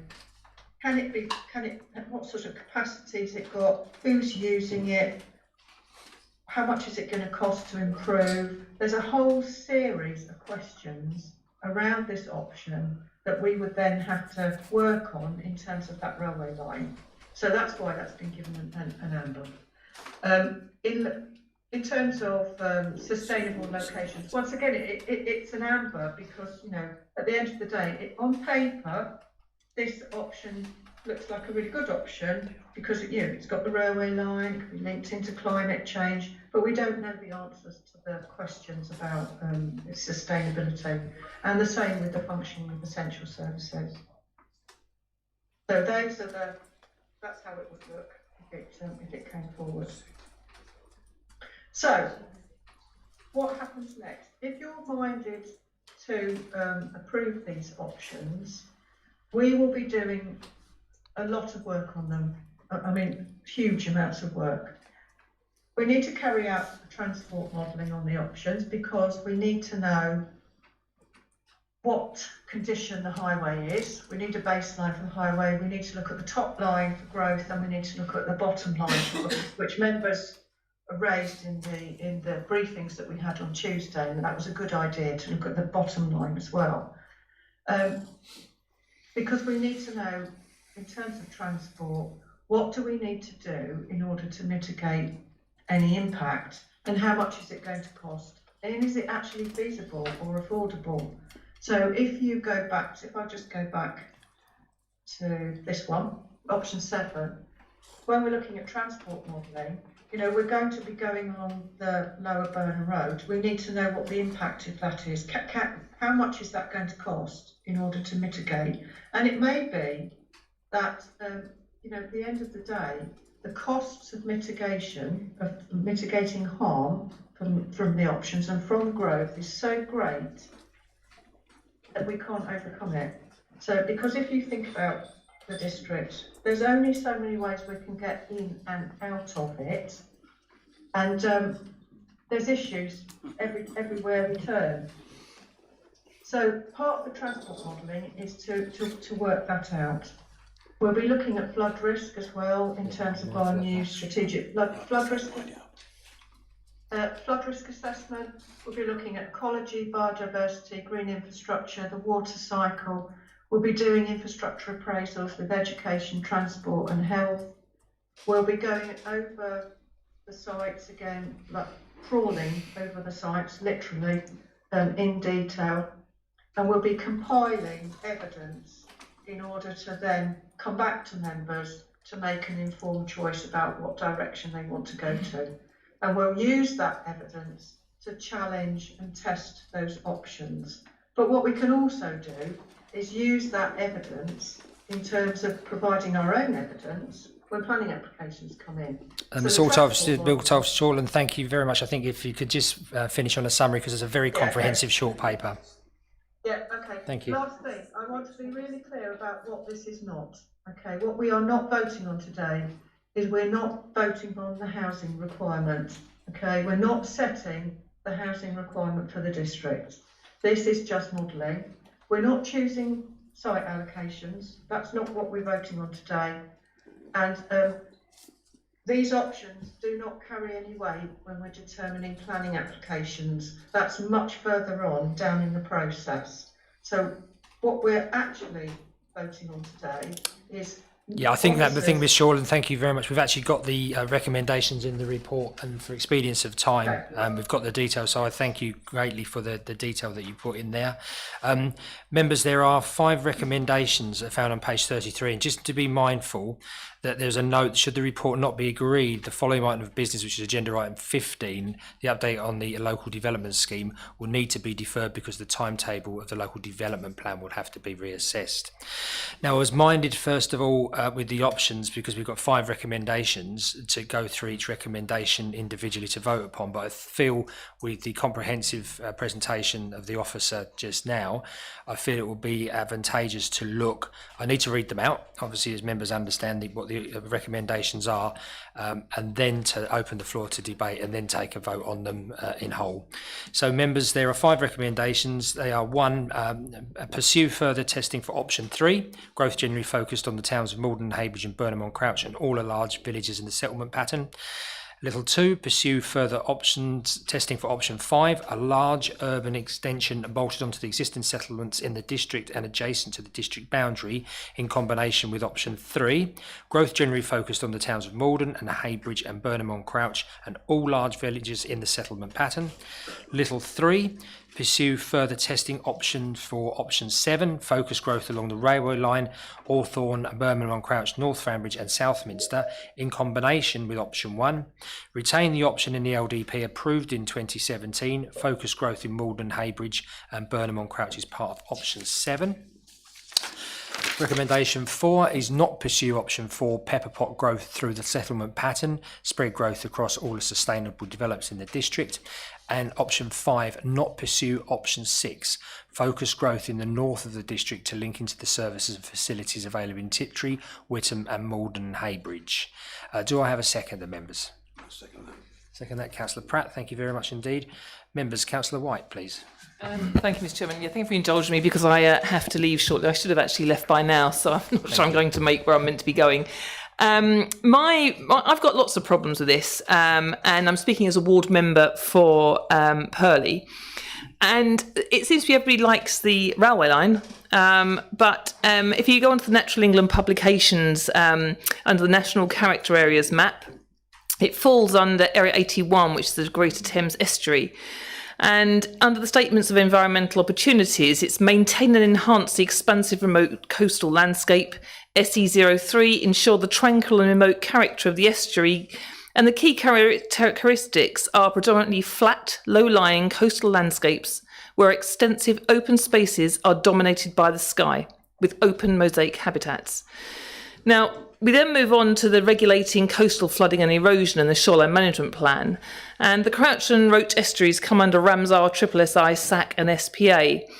And there are 5 boundary features and patterns, most of which are the ditches and waterways. But when you go into and focusing development along that railway line would destroy them. They would destroy the view and they destroy the habitats. But more than that, under the shoreline management plan, we come under Area H, which is the Crouch, and you've got H3, H2B, H2A and H1. H2A, which is Hawthorne to Burnham, and then you've got Bridge Marsh as managed realignment, which means flood, and also no active intervention in the first epoch, which runs out in 2025. In Epoch 1, which is H2B, North Fambridge, there's no active intervention. The others are currently hold the line, but of course these always change. You also look into, it's a mesoclimate in Hawthorne, and that means it's a special climate, particularly for growing vineyards. I know for a fact that a lot of the vineyards in France are actually now buying land in our district because it's too hot and too dry there to actually produce good grapes. I don't know what they need to grow grapes, but whatever it is, they haven't got it. So that's a bit of a problem. Then I'm also going to move on to the traffic and the final option, which is, or the option, here we go, which one's it on? I've got 2 here. It's the one, option 5, which is the new satellite. Well, it could be any Western area. I see that my ward is included. But this is where I think we're putting the cart before the horse, because we're talking about 1,000 houses, couple of thousand houses, whatever it might be. But have we been in discussion with Essex County Council with how much money we need to get any bypasses? Because there's several thousand houses going in Woodham Ferrers, and I can assure you there is no road upgrades. Everything going from the south of the district has to go on the Lower Burnham Road. There is nothing proposed. We're talking about the health of the schools with more of the pinch points. So have we spoken to Transport East? When are those talks planned? And I mean, we've already got the bypass in Maldon that's supposed to be taking place. And if I've been made aware that Essex County Council are looking to buy some land off the landowner to build some houses there, presumably to fund that bypass, which hasn't yet happened. Now, I presume officers have been talking to Essex County Council and they can confirm whether that's true or not, because with rumours they can be true or they might not be true. I don't know for sure. But we, also into that, let's look at Beaulieu Park, new railway station and new bypass.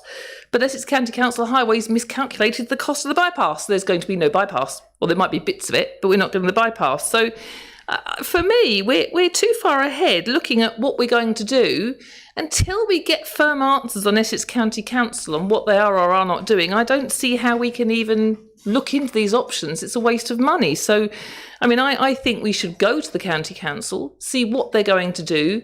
My other fear with the railway line is there's land in Southminster been put forward for a secondary school. Would this mean that all the towns along that railway line, Wickford, Woodham Ferrers and everywhere else, if they've got problems with school places, which I know they have, could they bus their children from their areas into our schools? So is it going to help us in bearing in mind the actual traffic problems on the Lower Burnham Road? So, and lastly, it looks like option 4, pepper potting. Well, I'm in a rural ward. We need small amounts of housing so that younger parent or younger children can be looked after by their grandparents, that the parents of the younger children can then help to look after their parents, the grandparents of little children, when they become old and infirm, like we used to do in our villages. So really, I think it's assurances with, have we been engaging already with Essex County Council? Because if we haven't, why are we looking at the options until we see? And my final thing is, why is nothing going in the north? Why is it all in the south? I know that you said in one of the meetings that the farmland in Essex was worthless, in the south of the district was worthless, and that you wanted the nature to go to the north, to i.e. at Bractis Park or somewhere. But you know what? We are important, our land's important, and I think, yes, it might be we lose some if we can sort out the road infrastructure, but we need to do the road infrastructure first. So have we spoken to Essex County Council? What's their policy? What's their funding? Have we spoken to Transport East? Is anything planned? I've been told they're going to do nothing in our district because it's not on the top of their list, because you have to apply for funding. The housing, one more thing, housing south of Linebrook Way. When we agreed that in the last LDP, we were promised a bypass. What's the one thing we haven't got? We've got all the housing, no bypass. So they're things. Have we done this yet? And I'm going to have to run. I'm really sorry. Thank you very much. Does any officer wish to comment? There's a lot of questions and some statements there. Mr. Winslow, Anne, please. Most of the work that Councillor White has talked about will be done once we choose the 3 options. We can't start the work without reducing the options down from 7 to a much lower number, because the other statutory providers will not engage with us because there's too many options and it's too costly for them to do that. We can't do transport modelling on 7 high-level options because just to transport model 3 options is going to cost £100,000. So if we start transport modelling 7 options, you can imagine that the cost would then, spiral out of control. So most of the items that she's talked about, we will look at in detail when we do our work on those options, and then we will bring that back to members. Now, with regard to the smaller settlements, in the next item, I have put an additional piece of work in for us to look at what I've called single plot exceptions in the smaller settlements. And I've heard what members have said about the smaller settlements, and we will discuss that with members going forward into the future, what we can do, because we don't have to strategically allocate in the smaller settlements. And, as far as I'm aware, they don't want strategic allocations. So, we will chat to members about that in the future. We won't forget them. Thank you very much indeed. Councillor Burwood, please. Thank you, Chairman. I recognise and I echo the passion for the south that Councillor White has, but of course I'm going to have it for the north. What really concerns me is a really big flaw in that Heybridge is being seen as a suburb of Maldon, and in one case, in I think it's little 2, it's referred to as the towns of Maldon and Heybridge. Heybridge is a village with its own separate identity. We may only be a fag paper's width away from Maldon, but we are a completely separate identity with a completely separate and different population, and that needs to be recognised as well. We've had a lot of building work going into Heybridge recently, with a little bit of infrastructure, hopefully, if it all comes off, but we must remember that Maldon and Heybridge are two completely different parts of our district. Thank you, Councillor Burwood. Any other member wish to speak on this matter? Councillor Durham, please. Well, thank you, Chairman, and I've said this before. I still maintain that we have been and are still premature with this. To date, 61 authorities, that's 20% of every LPA in the country, has delayed updating their LDP due to potential change in national planning policy. Up till September last year, 19 had done it, and a further 42 authorities have stopped it this year. And I'm afraid we've already heard the potential cost of carrying out some of this modelling. We are potentially throwing money away by pursuing it, and I've said it all along, we should be waiting until we know what the planning environment is going to be with the update of the NPPF. As I said, 20%, that's a fifth of all LPAs in the country, have stopped doing the same work as we're doing. Thank you. Thank you, Councillor Durham. Councillor Fittock, please, and then Councillor Bell. I just like to refer to page 35, 3.5 and 3.6. Just go up. Your microphone. Oh. Thank you. I'd like to refer to page 35, 3.5 and 3.6 of the report. In that it's indicating that supply that we have now will suddenly disappear because we built it. Well, my understanding of a local development plan is it starts from a point and ends at a point, and the start point is 2023 and the end point is 2043. So whatever happens with build out, when the plan is adopted, that will just be referred back to starting from 2023, 2024, 2025. That's what they do. So at the moment, we actually have around about 3,100 houses left to build. So in essence, the modelling is going to add another 6,680 to that number. So I'd firstly like to know, are we going to be modelling on 9,758 or whatever it is, or just the 6,658? Because there's obviously going to be a cumulative effect. We've still got 3,100 to build. So I'm not sure, what numbers we're working from and to, because in principle, as I say, to fulfil a plan requirement for 20 years, it's 2,458. The problem is, really what we're saying is that we need to increase the amount of houses that we build to fund the school place by 4,500. And that would require the district to increase, to do that, its build-out rate to about 450 per year over the 20-year period. If we were to look back a step when we did the consultation indicated that we need to build we needed land for 4,492 houses. That was a couple of years back, but that also included a 20% buffer. Well, that 20% buffer doesn't need to be built. That's just to give you choice of land. So, given that we've now got 2,458 to find to, in principle, forgetting buffers, fulfil 20 years of land, I'm wondering how Essex County Council would view that much different number. If we were to take a step back before then, it was decided to go to a 15-year plan, the choice was 15-year or 20-year plan. At the moment, if we were to go to a 15-year plan with the land supply we've got, we need about 1,000 more houses of land supply. Now, I suspect that by the time we get to, if we do move forward with this, to a presentation of the plan, the officers will have approved that 1,000 houses anyway. So in principle, we'll be in a position where we could have not have done the work, because we've approved the houses anyway, apart from the extra 5 that we need.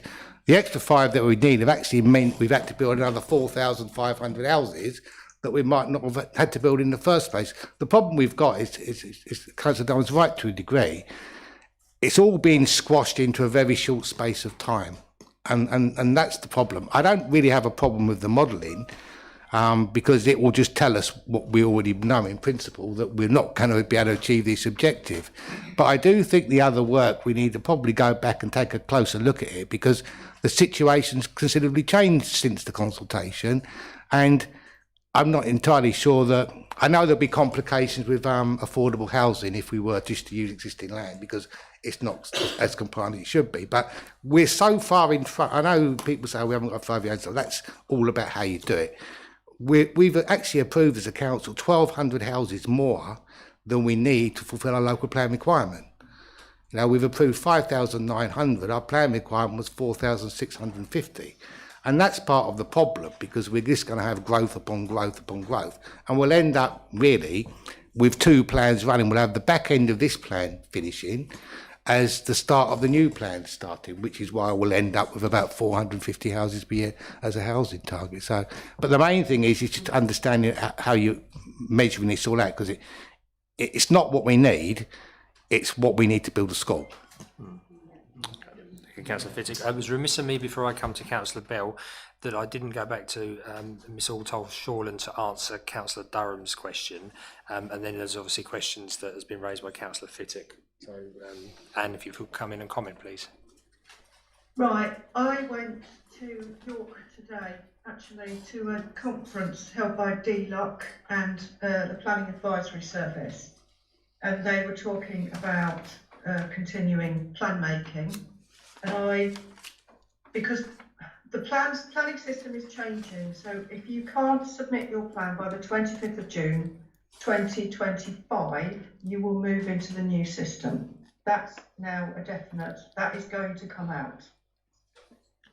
We will not be able to do that.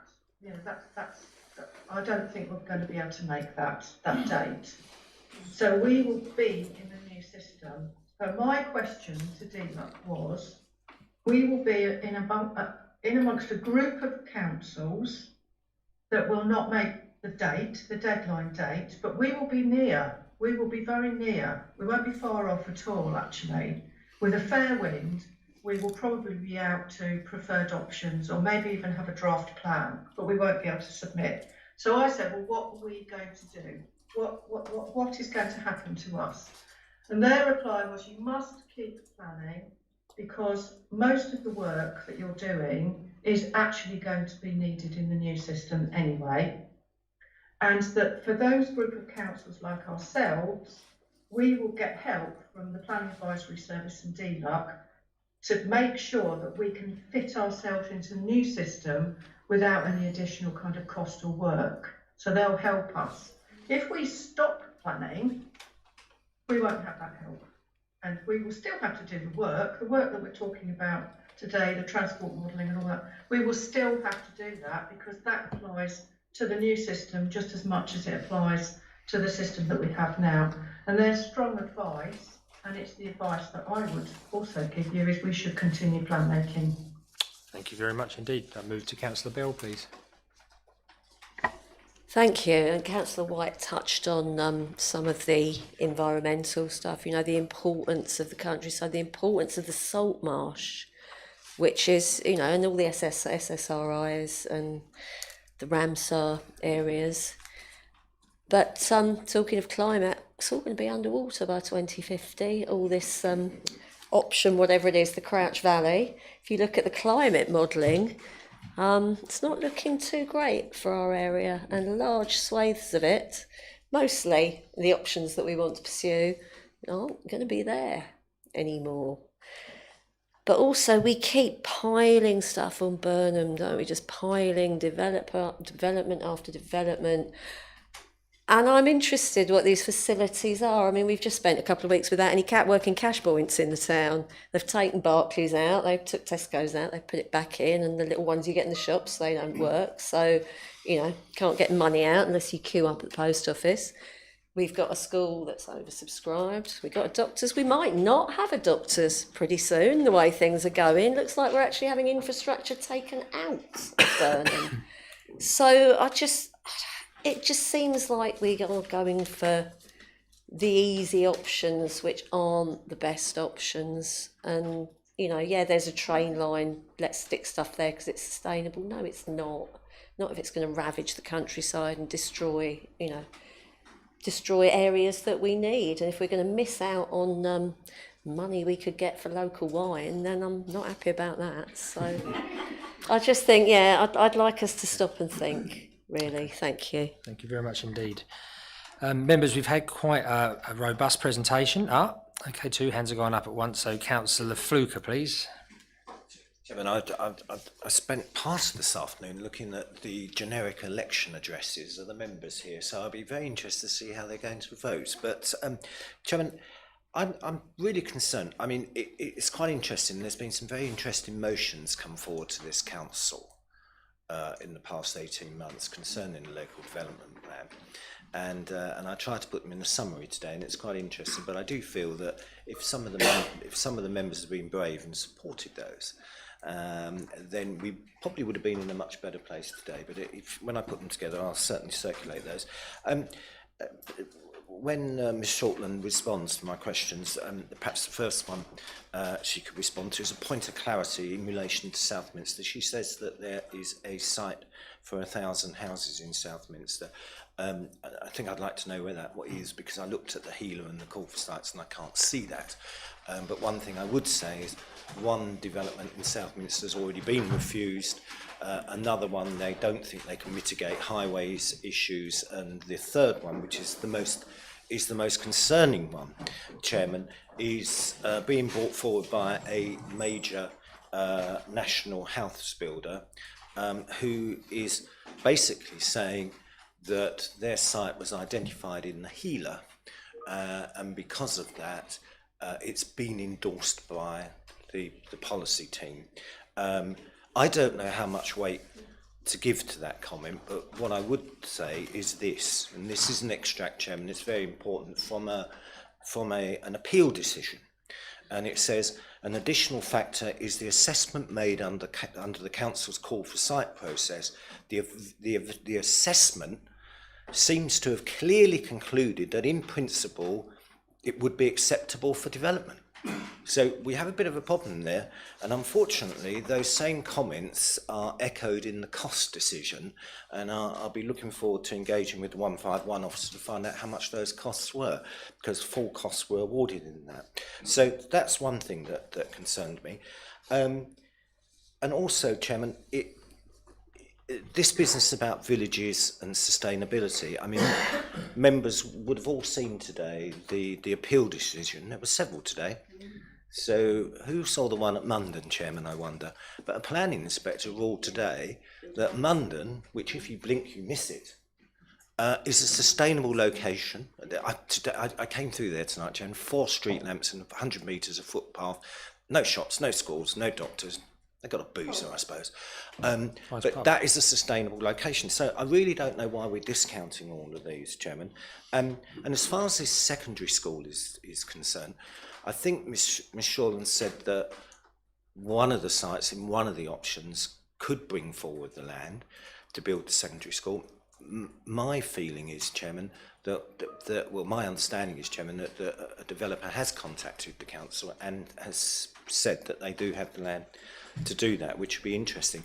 But I think one of the biggest risks in this, and you know, even based on Councillor Fittock's optimism of numbers and where they should really be as opposed to where they are, one of the biggest risks I see here is the fact that we could take the houses but not get the secondary school, and that the secondary school goes across the border, which means we've then got the added problem school buses, you know, going down the Lower Burnham Road every year. So we need every day. So we need to be very, very careful with this.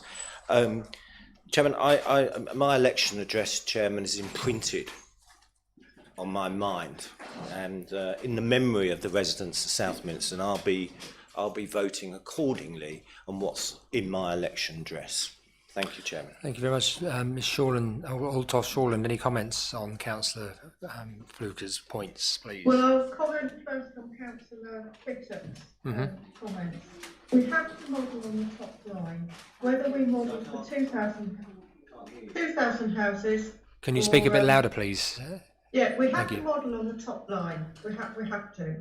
So if we know what we know, the county council have told us we need a secondary school, so we need to model for that.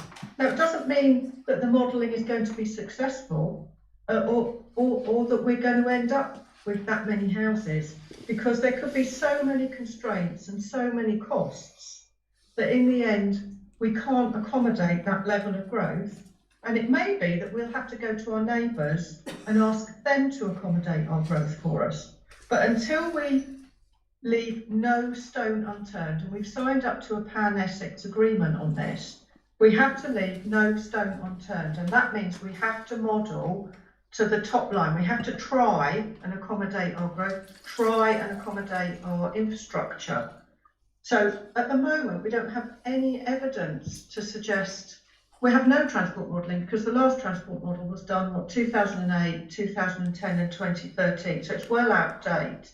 We have no evidence to support that our district can't accommodate growth. We need to do the modelling in order to work it out. And, you know, we can't go to an inspector examination and say, well, actually, we don't think the district can accommodate growth, with no evidence. So we start at the top line, model, evidence, look at things like flood risks, which is what Councillor Bell was talking about. We'll look at real detail, drill down, and then we'll come back to you, members, with all of the information, and then you can make an informed judgment about what you want to do. So at the moment, we're not setting a housing requirement. All we're doing is working out what this district can accommodate. Thank you very much indeed. Councillor Thompson, please. Sorry, Chairman, I thought you had Councillor Stamp first before me. No, it's fine. I can just go in that order. Okay, thank you very much. Yeah, I'm going to say something I suspect nobody wants to hear, but we probably all agree with. I don't like the look of any of the options very much. we're a small... Well, we're a small rural district, and as a matter of fact, it doesn't matter whether you're a member for a rural ward or a town or a village or whatever you've got. The vast majority of our residents live here because they like it the way it is. We were an area of, what was it, planning restraint for decades, and it sounds so quaint and wonderful, but what it actually meant was we never got any infrastructure. I mean, I don't see that we can do anything other than look at the best we've got and do the best we've got with it. And for that reason, I support the officer's views on these recommendations. That doesn't mean I have to like them all, because I don't. But there isn't an option, as she has just spelt out, there isn't an option of saying, well, we don't like the look of this. We don't think we should have so much housing. We've got to do the work. We have to do the work. It's a shame, but there you go. Thank you. Thank you very much indeed. Councillor Stamp. Thank you, Chair. I can just see the headlines on Facebook tomorrow morning. District Council wants to get rid of South East planning in Burnham, but you're going to get an extra 5,000 houses because you need a new school. I just see it, and it's going to tag me in, Wendy Stamp, your comment. Yeah, so hopefully they won't do that because they're going to listen to the rest of the debate. But I've actually, would you just bear with me? I just want to read. I got an email, and I think Councillor Bell got the same email. I won't read it all, and it says, I'm incredulous that one of these, option 7, is even on the table, given its resounding lack of public support at the recent consultation exercise. This option is possibly the most destructive thing that could happen to the Crouch Valley, short of a major natural disaster. It is frankly ludicrous for the officers to even develop the idea, especially given MDC's stated climate emergency. Reference Councillor Bell. Even should sufficient infrastructure, I like this, even should sufficient infrastructure be put in place to support it, unlikely, concreting over the slopes will ruin the natural coastal landscape for the millennia. I think that actually sums it up, really. I think, you know, I'm getting quite worried because Burnham and Crouch seems to be so popular. We're in every option, but I think bar one. And I also have a lot of sympathy for Heybridge. Maldon, I'm sorry, I don't have a lot of sympathy for. You've got one more field you can build on to actually join it all up for the relief road. But in all seriousness, Chairman, if we keep building, we're going to keep growing. You build the houses, people will come. Everybody knows that I'm a great advocate for infrastructure. We know we haven't had that infrastructure. And at one of the meetings, Anne, I raised it and turned around and she said, well, you're getting saturated. If you read the current LDP, it said Burnham-on-Crouch, sufficient for its own needs at 450. Now, because this council wouldn't cap it, and they didn't say it was a maximum, they kept saying everything. Yeah, Councillor Thompson, you're going to say it was a minimum. I was watching, you caught you at the side of my eye. It's the minimum. Sometimes you have to say things are a maximum because you now have to look at our schools and we know we've got a massive problem. So for Essex County Council to turn around and at the moment it maybe is 4,500, but it'll be a secret £5 bet, it's going to be more like 5,500 before this actually takes place. And I think I agree with you about the modelling. I definitely don't agree that Burnham-on-Crouch should be on every option that we're considering, because it seems as though every time, let's stick it there, you've got a bank. No, we actually haven't got a bank. We've got a doctor's surgery that's under question now, which is what Councillor Bell actually turned around and said. Our facilities are not there. The infrastructure, the road, the B1010, we talked about that, and thank you for putting in place about the railway infrastructure, or the modelling for it. Yes, not yesterday, the day before. Accident at Tinker's Hole, and then that night the accident at the bottom of Kitts Hill, and that's just in one day. We have got even highways recognised as a problem on the B1010, and what we're doing now is looking to build along that Crouch Valley Railway line, and let's have some more problems. We don't have enough problems on our roads as it is. So I don't know how I'm going to vote, so it's going to be interesting, but I certainly do not support all the development coming along the Crouch Valley Railway line. And I'm actually really disappointed, and I think you'll find that Councillor Fittock's and Councillor Bassinger's inboxes will be filled tomorrow when they read that thing what says Hawthorne could take, is it 750, I think it says on the report. So I think you need to check your inboxes tomorrow as well. So thank you, Chairman, for allowing me to a little bit of a grandstanding in my Barbie frock. But thank you. Thank you very much indeed. Mr. Althoff-Shoreham, please. You've got your hand up. I just want to say, if we carry on with our present policy, in the present local plan, it's Maldon and Heybridge and Burnham-on-Crouch, and that's where all the growth should be going. So if applications come in around those settlements and they can mitigate harm, we should be looking to support them because that's in our local plan. The evidence that we'll do, the work that we do, the option along the railway line, on paper that does look like a really sustainable option because we've got the railway line. If we don't model and evidence and have a look at that option, when we get to examination, we will be questioned about that, and I have to say there's quite a high risk that we will be sent back to do work because it is a sustainable option. It is a sustainable, suitable option. And actually, last time, we kind of got away with the skin of our teeth. We should have done the work. And the thing is, if we don't do the work on that option, it will always be there. We will never be able to kind of get rid of it in a way because it on paper it looks like a sustainable option. You've got the railway line. You could take traffic off the roads onto the railway line. But as I said earlier on in my presentation, we're going to look at the real evidence on that railway line because I know you can't plan by gut feeling, but the gut feeling is that railway line doesn't have the capacity to take growth. But we need the evidence, and without choosing the option, we can't do the evidence work. Thank you very much. Councillor Siddle, please. Thank you, Chairman. The key thing about this is everywhere we'll get some development according to these options, including Great Totham, including Wickham Bishops. So it's not necessarily about putting all in the south. It's going. The options say that it will go to all the large villages. There isn't the land in the north to do to put anything bigger. It just isn't there. I know I would love to say for the people in Dengie that it is there, but it's not there.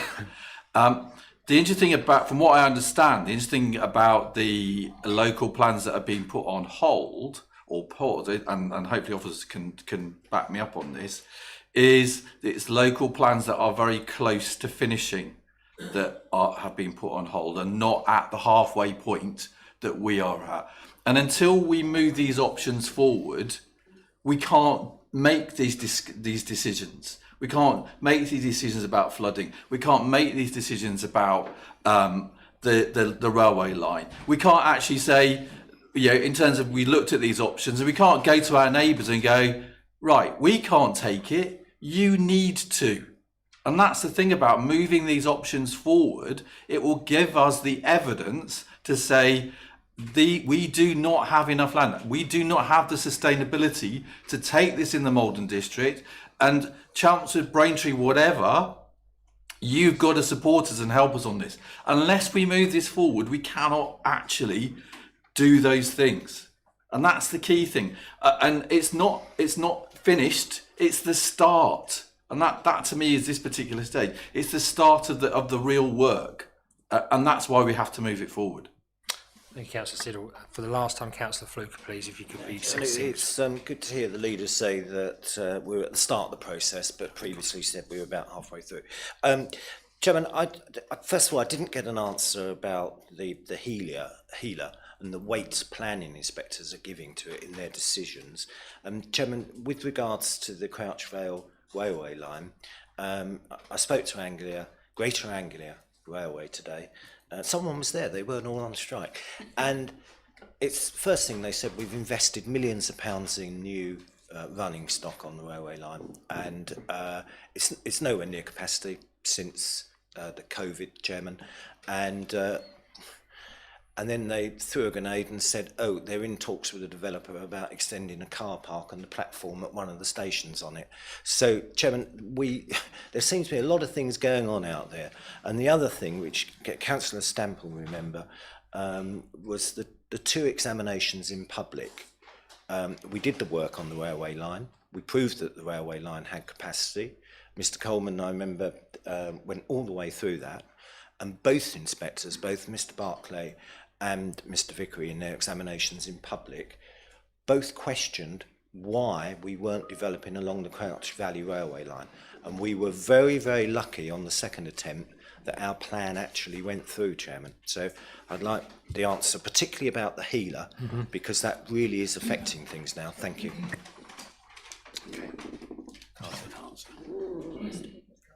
Okay, Mr. Winslow is actually going to give the answer on the healer. Thank you, Mr. Winslow. Thank you, Chairman. So the Housing and Economic Land Availability Assessment, or HELA, that you referred to, Councillor Fluker, the maps, etc., and assessments have all been carried out. But what we have to stress here, and we will and do stress to planning inspectors as well, is that the HELA, at the stage that the HELA has actually been carried out, it is called a policy off assessment. So it's looking at whatever information we have right now, or at the time of the assessment, to determine whether, broadly speaking, not in planning terms, but sort of broadly speaking, whether a site can go forward to the next stage of analysis, and therefore whether it's acceptable for that purpose. The front of the HELA, the actual written part of it, not just the maps, because I think there's a tendency just to go for the blue and red maps and think that that is the product of the HELA, but the written part of the HELA does stress that it has been prepared on the basis of informing plan making, and that certain caution should be had interpreting that in a way for planning applications. I know that it was mentioned about HELA in terms yesterday's North East Planning Committee, Northwest, sorry, concerning the sort of weight that officers give the HELA. And from an officer perspective, the weight to be given to a HELA at this stage, until further assessment is done, is little or no weight. Thank you very much indeed. back. No, That thank mean- no, Chairman, that means this inspector, the planning inspector's got it completely wrong. No, thank you very much indeed, Councillor Durham. Yeah, thank you. This has the danger of being able to go on all night, and I don't think it should do. Chairman, I totally agree with Councillor Thompson. None of us want anything anywhere, but we know we're going to have to take it. Northwest area planning last night, we refused a plan for 50 houses, new houses. We heard that could be part of the new plan. That generated over 200 letters from residents. There is a plan for Tollsbury, another one of those areas identified, which I think has broken the record for the number of letters of objection from residents. So wherever it's going to go, and I accept the fact that we are going to need new housing, but we're going to have to be able to justify it to our residents. And I totally understand everybody's problem about option 1, option 10, option 99, but we have to do the work to assess them. It's really easy to take a helicopter view of the district, and anybody doing that would say, oh, look, there's a railway line, look, there's nice, it's not that built up, that's perfect. But until you know more about that area, you know it's low-lying, you know the flood problems, you know all the other bits and pieces, and the fact that the Dengie, a lot of it is salt marsh, till you understand those constraints, it's very easy to see from Google Earth that, oh yeah, we can put a new town here, or we can put 1,000 houses there. In order to stop doing that, we have to do this work. And I know I previously said that we should stop the whole thing, but if we're going to go ahead with it, we need to get the evidence to support the right places for any growth and the wrong places for any growth, and that can only come with the research. Thank you. Thank you very much indeed, Councillor Durham. Finally, Councillor Driver. Thank you, Chair.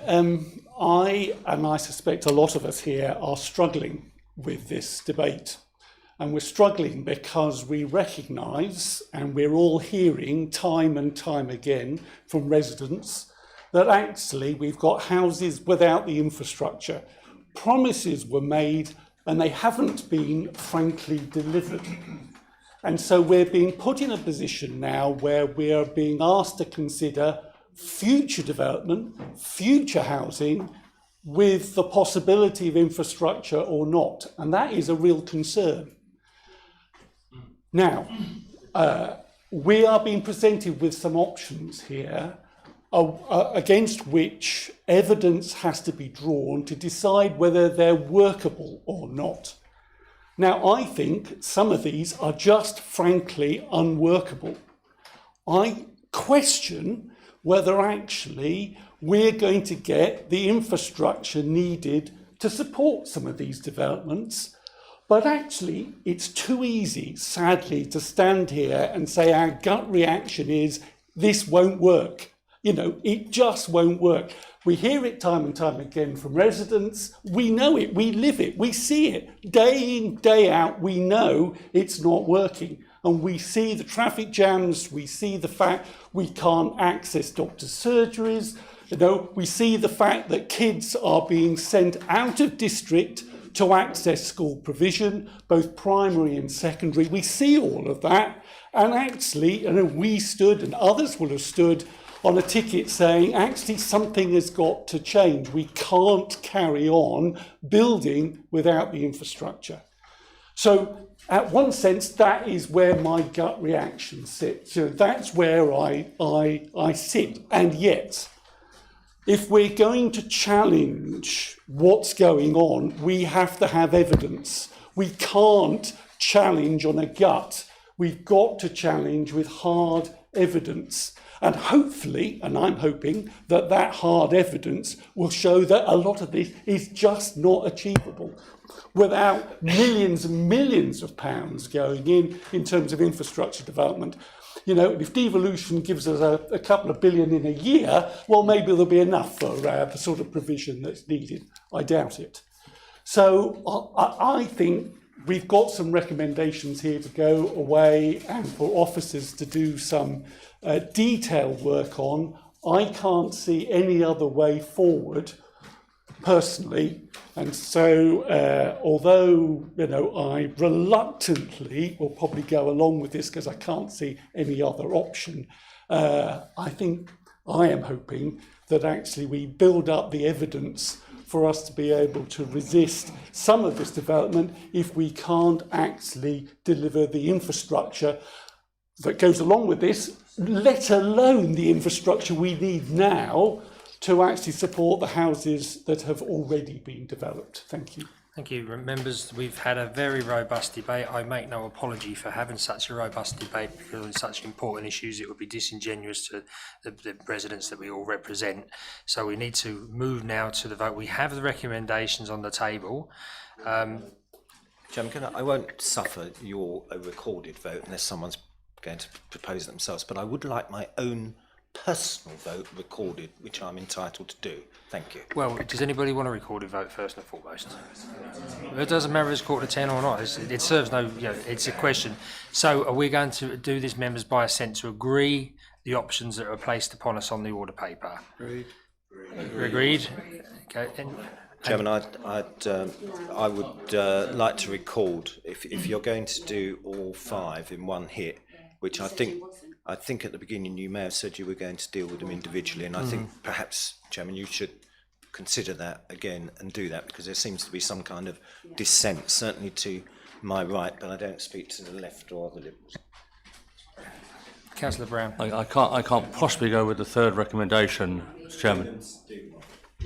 Okay, we'll go for the options individually in that case. So option 1, those for? Agreed. Hands up. That's agreed. Those against? Sorry, Chairman, you said option 1. Do you mean recommendation 1? Yeah, recommendation 1. Sorry, Tara. Sorry. Thank you. Sorry, it's getting late. Yep. So let me just go again because it's getting complicated because it's getting late. So recommendation number 1. Those in favour, can you please place your hands up so we can clearly see? Okay, that's in favour. Those against? It's Councillor Fluker and Councillor Brown and Councillor Bell. Please, if that could be recorded in the minutes, please. There's no R in it. I said Brown. Bown. Is it really? Councillor Bown. I apologise, Councillor Bown. We're a man of my age with terrible eyesight. I can't even see those nameplates. Okay, recommendation number 2 is those in favour of recommendation number 2. Please show hands. Okay, that seems to be carried. Those against? Would anybody like their dissent noted in the minutes? Yes, please. Councillor Fluker and Councillor Jennings, Councillor Bell, and Councillor Siddle Norman and Councillor Stamp. Please noted those. Thank you.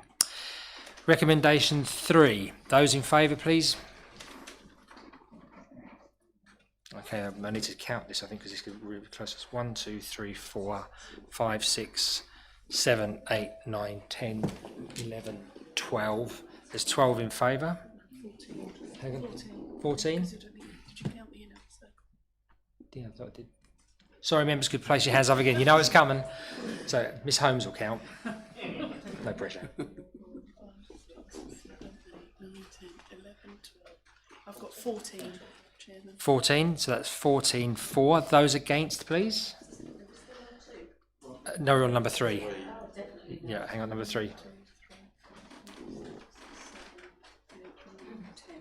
Then you've got Councillor Bassinger. Yes. Yeah. Okay, those against?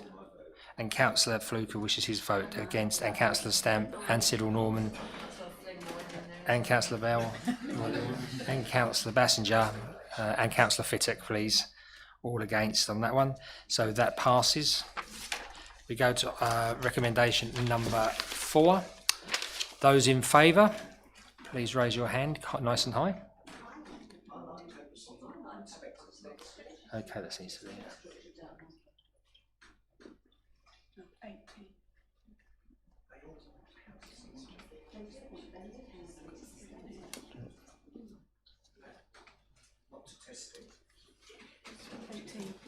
So that's 18 for. Those against?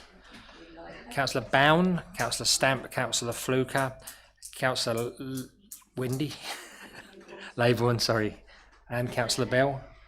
Okay, thank you. Those to be recorded. Yes, indeed, I've asked for all those to be recorded. And finally, recommendation number 5, not to pursue option 6. Those in favour of this option?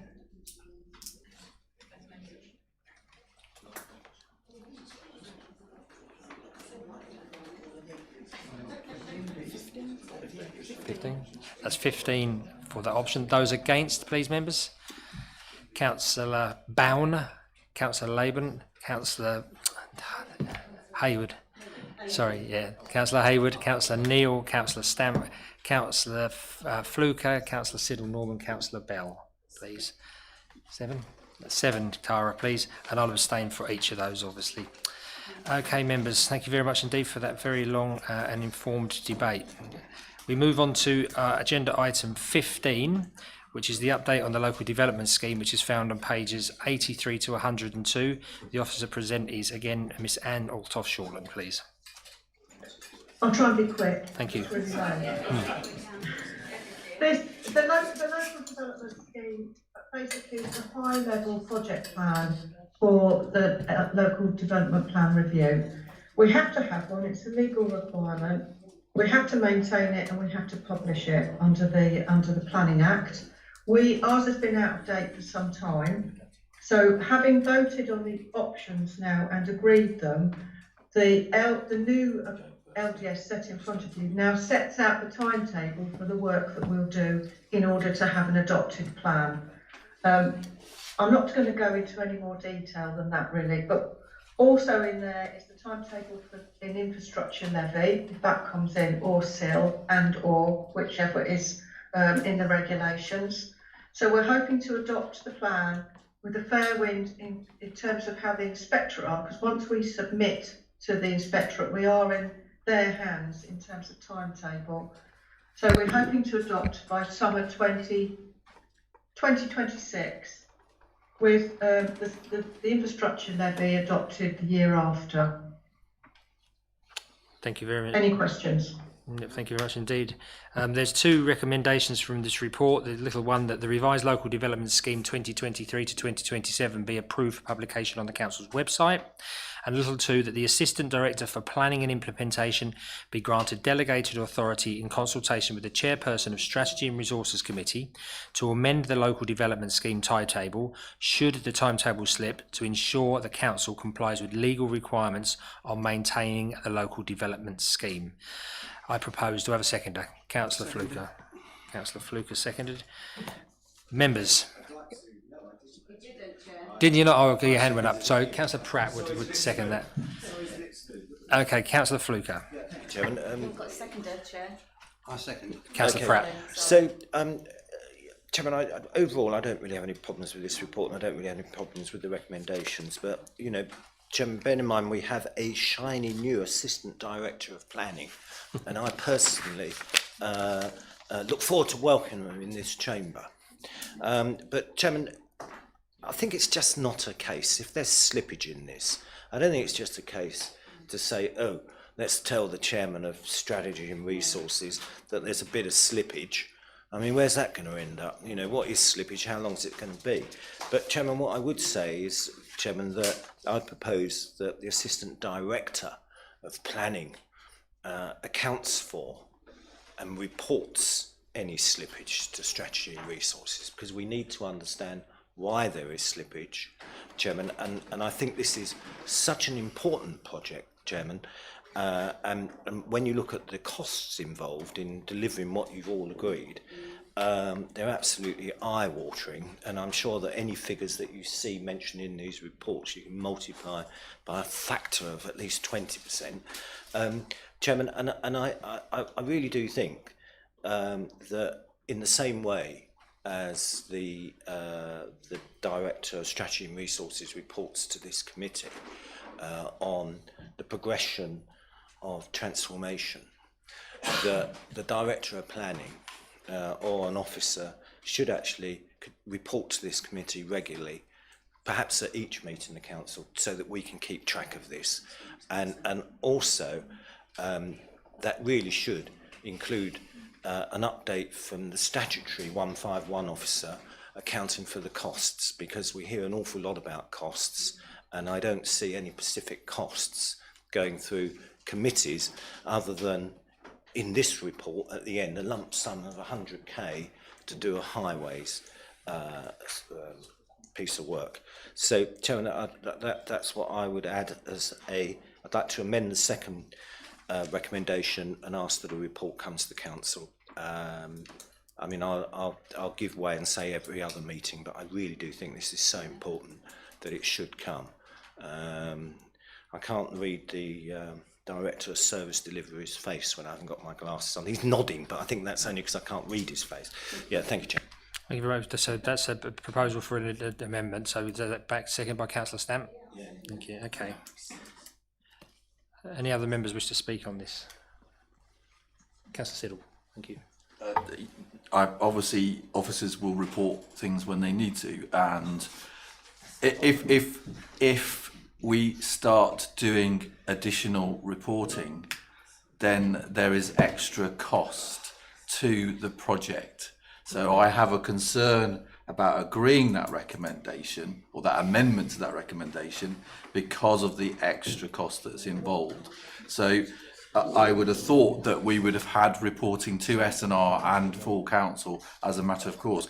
To obligate officers to do it on a specific timetable is not what you do on a project.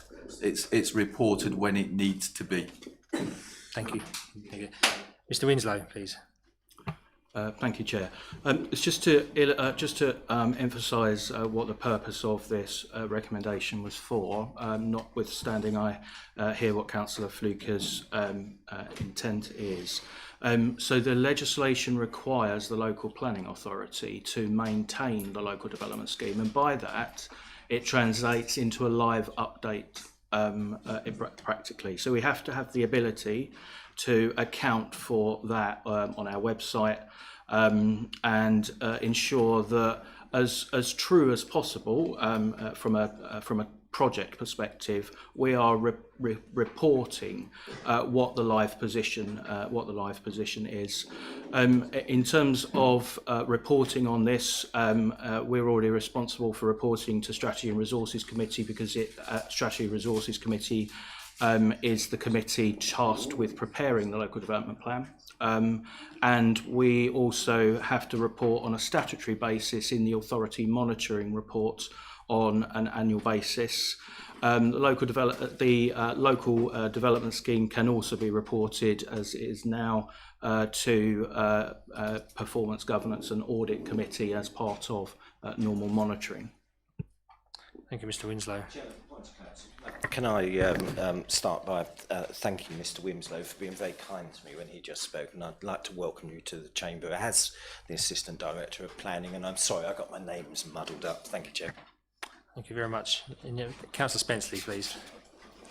Thank you, Chair. Just to Spenceley. say, and I don't want to go over the matter in this chamber because I don't feel that it's appropriate, but there are members in here who were at the leadership meeting last week where I did pose questions that around this, and I've gone with everything tonight because I felt it's the right thing to do, but I did pose questions and to Mr. Winslow, as he knows, and I haven't had any answers, and I would like those answers because I've gone tonight with some faith and voted for this, but I haven't got my answers, and I don't think it's going to be appropriate because of what it is to discuss it in this chamber, but I would like to have those, please. Thank you.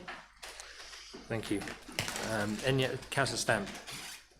Yes, thank you. I actually don't see the problem with what Councillor Fluke has suggested. I mean, I'm just looking at an update that was sent about from Nick Aveley, Chelmsford City Council Chief Executive Officer. And, you know, he's actually put on here about the number of councils that have issued the Section 114 notice and how many think there's, in future there's going to be a lot more. And we all know what they are, the Section 114 notices, don't we, members? So I think we're actually being quite cautionary to actually bring the information to council.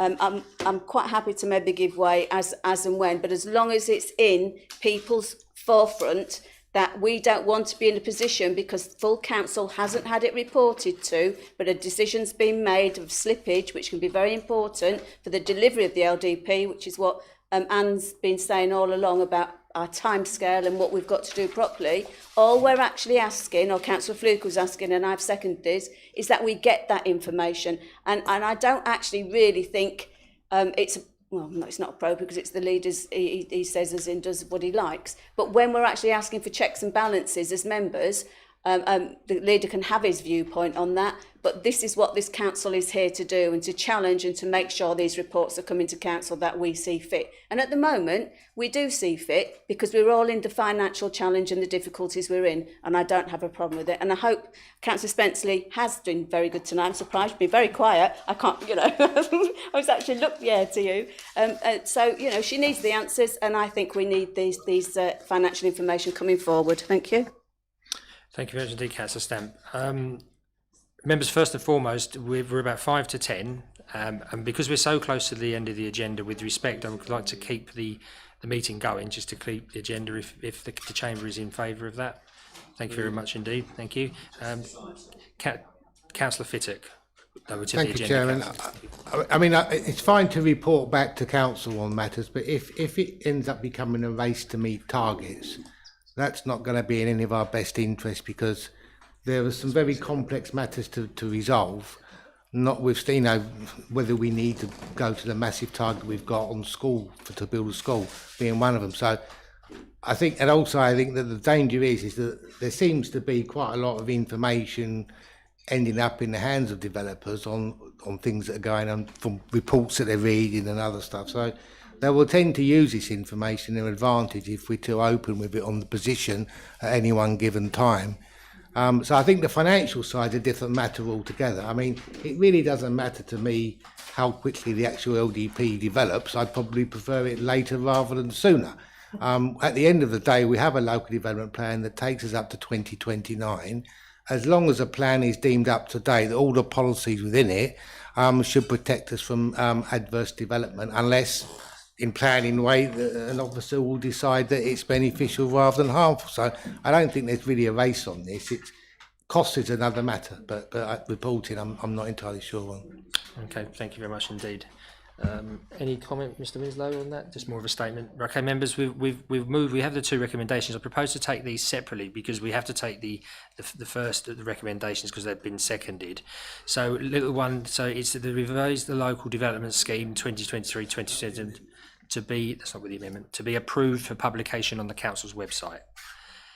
So I put that to the floor. Members approve or disapprove? Agreed. Agreed. So that's unanimously agreed. Second one, if this one fails, then we come through, and I'll ask Councillor Fluke to raise his second proposal there.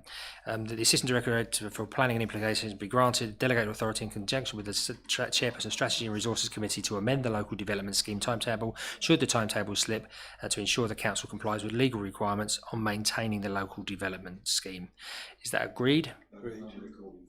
Yeah, recorded vote. Does anybody second that recorded vote? Councillor Stamp. So we have a recorded vote, Tara, please. On little 2. Yes, Chairman, no problem. Members, if you could just indicate for, against, or abstain, please. When I call your name, please. So, starting with Councillor Bassinger, please. For. Thank you, Councillor Bell. For. Thank you, Councillor Bowen. For. Councillor Burwood. For. Councillor Driver. For. Thank you, Councillor Durham. For. Councillor Fittock. For. Councillor Fluker. Against. Councillor Hayward. Against. Councillor Hughes. For. Councillor Jennings. For. Councillor Lagan. Abstain, please, Tara. Councillor Lay. For. Councillor Labour. For.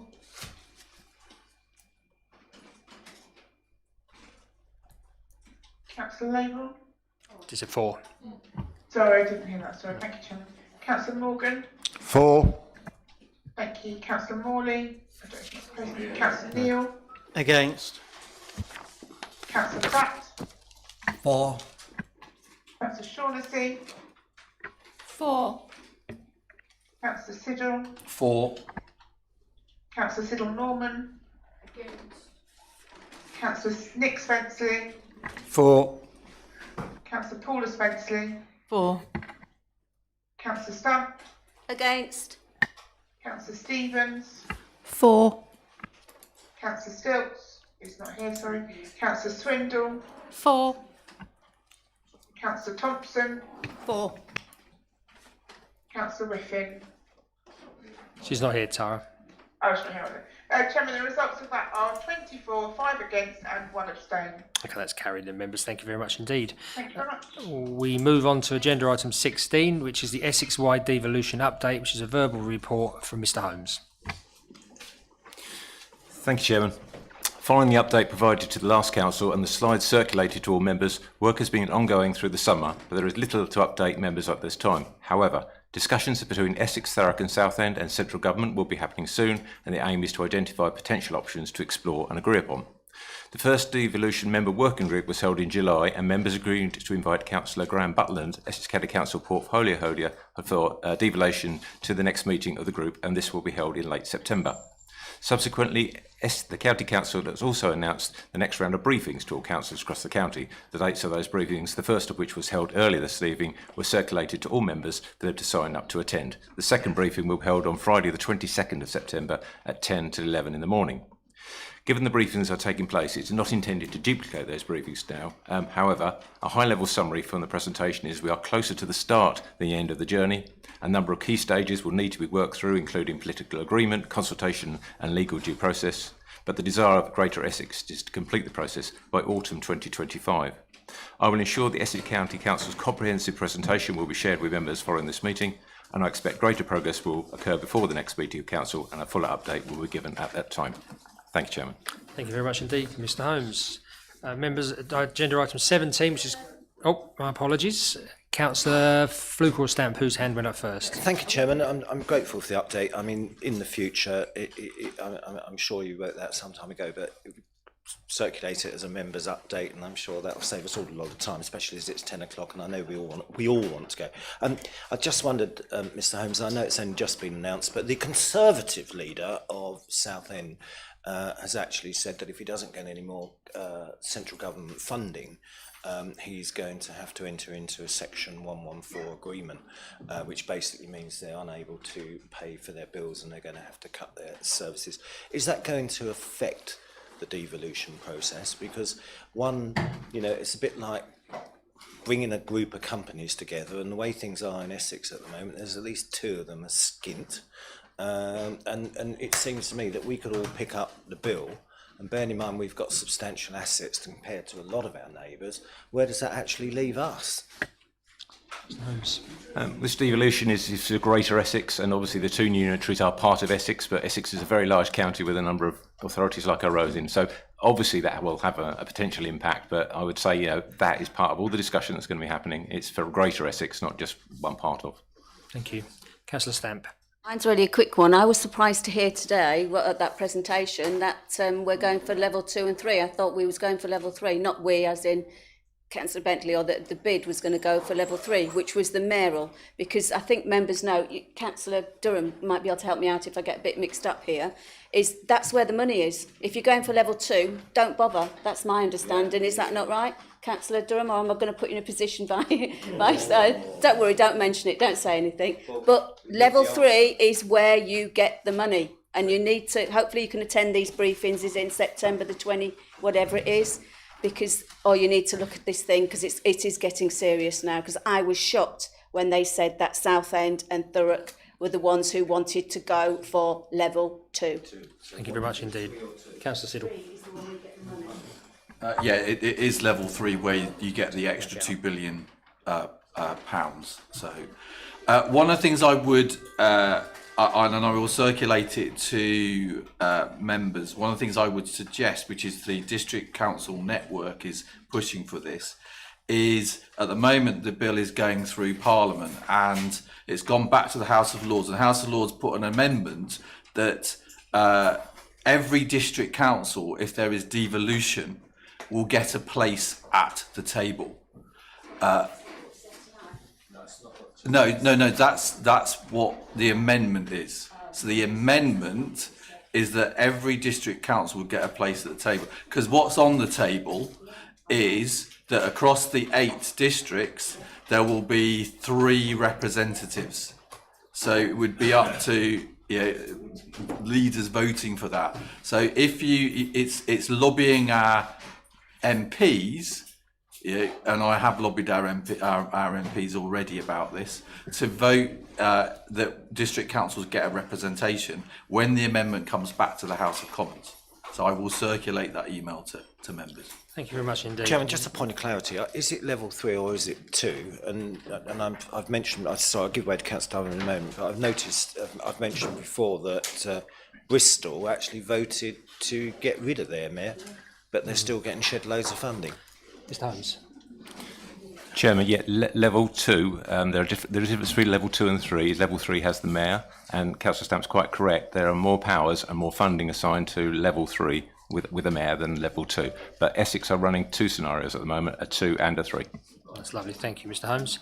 Okay, members, I think we've had the update, and Councillor Durham, just finally. Well, Chairman, on the basis that Councillor Stamp mentioned it, it wouldn't be proper for me to comment because I would be betraying cabinet. Being a member of the cabinet, I'm bound by the confidentiality.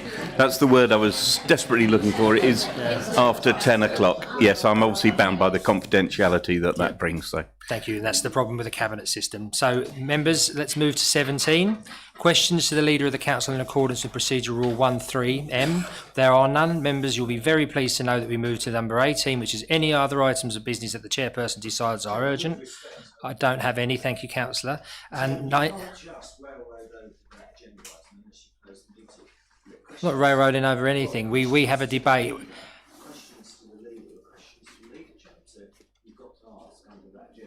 I don't have to ask. You can nominate within the Constitution. You either nominate. Now you can raise a question to the leader unannounced. You can do that, but you have to notify me. Do you have an item, a question for the leader, Councillor Fluker?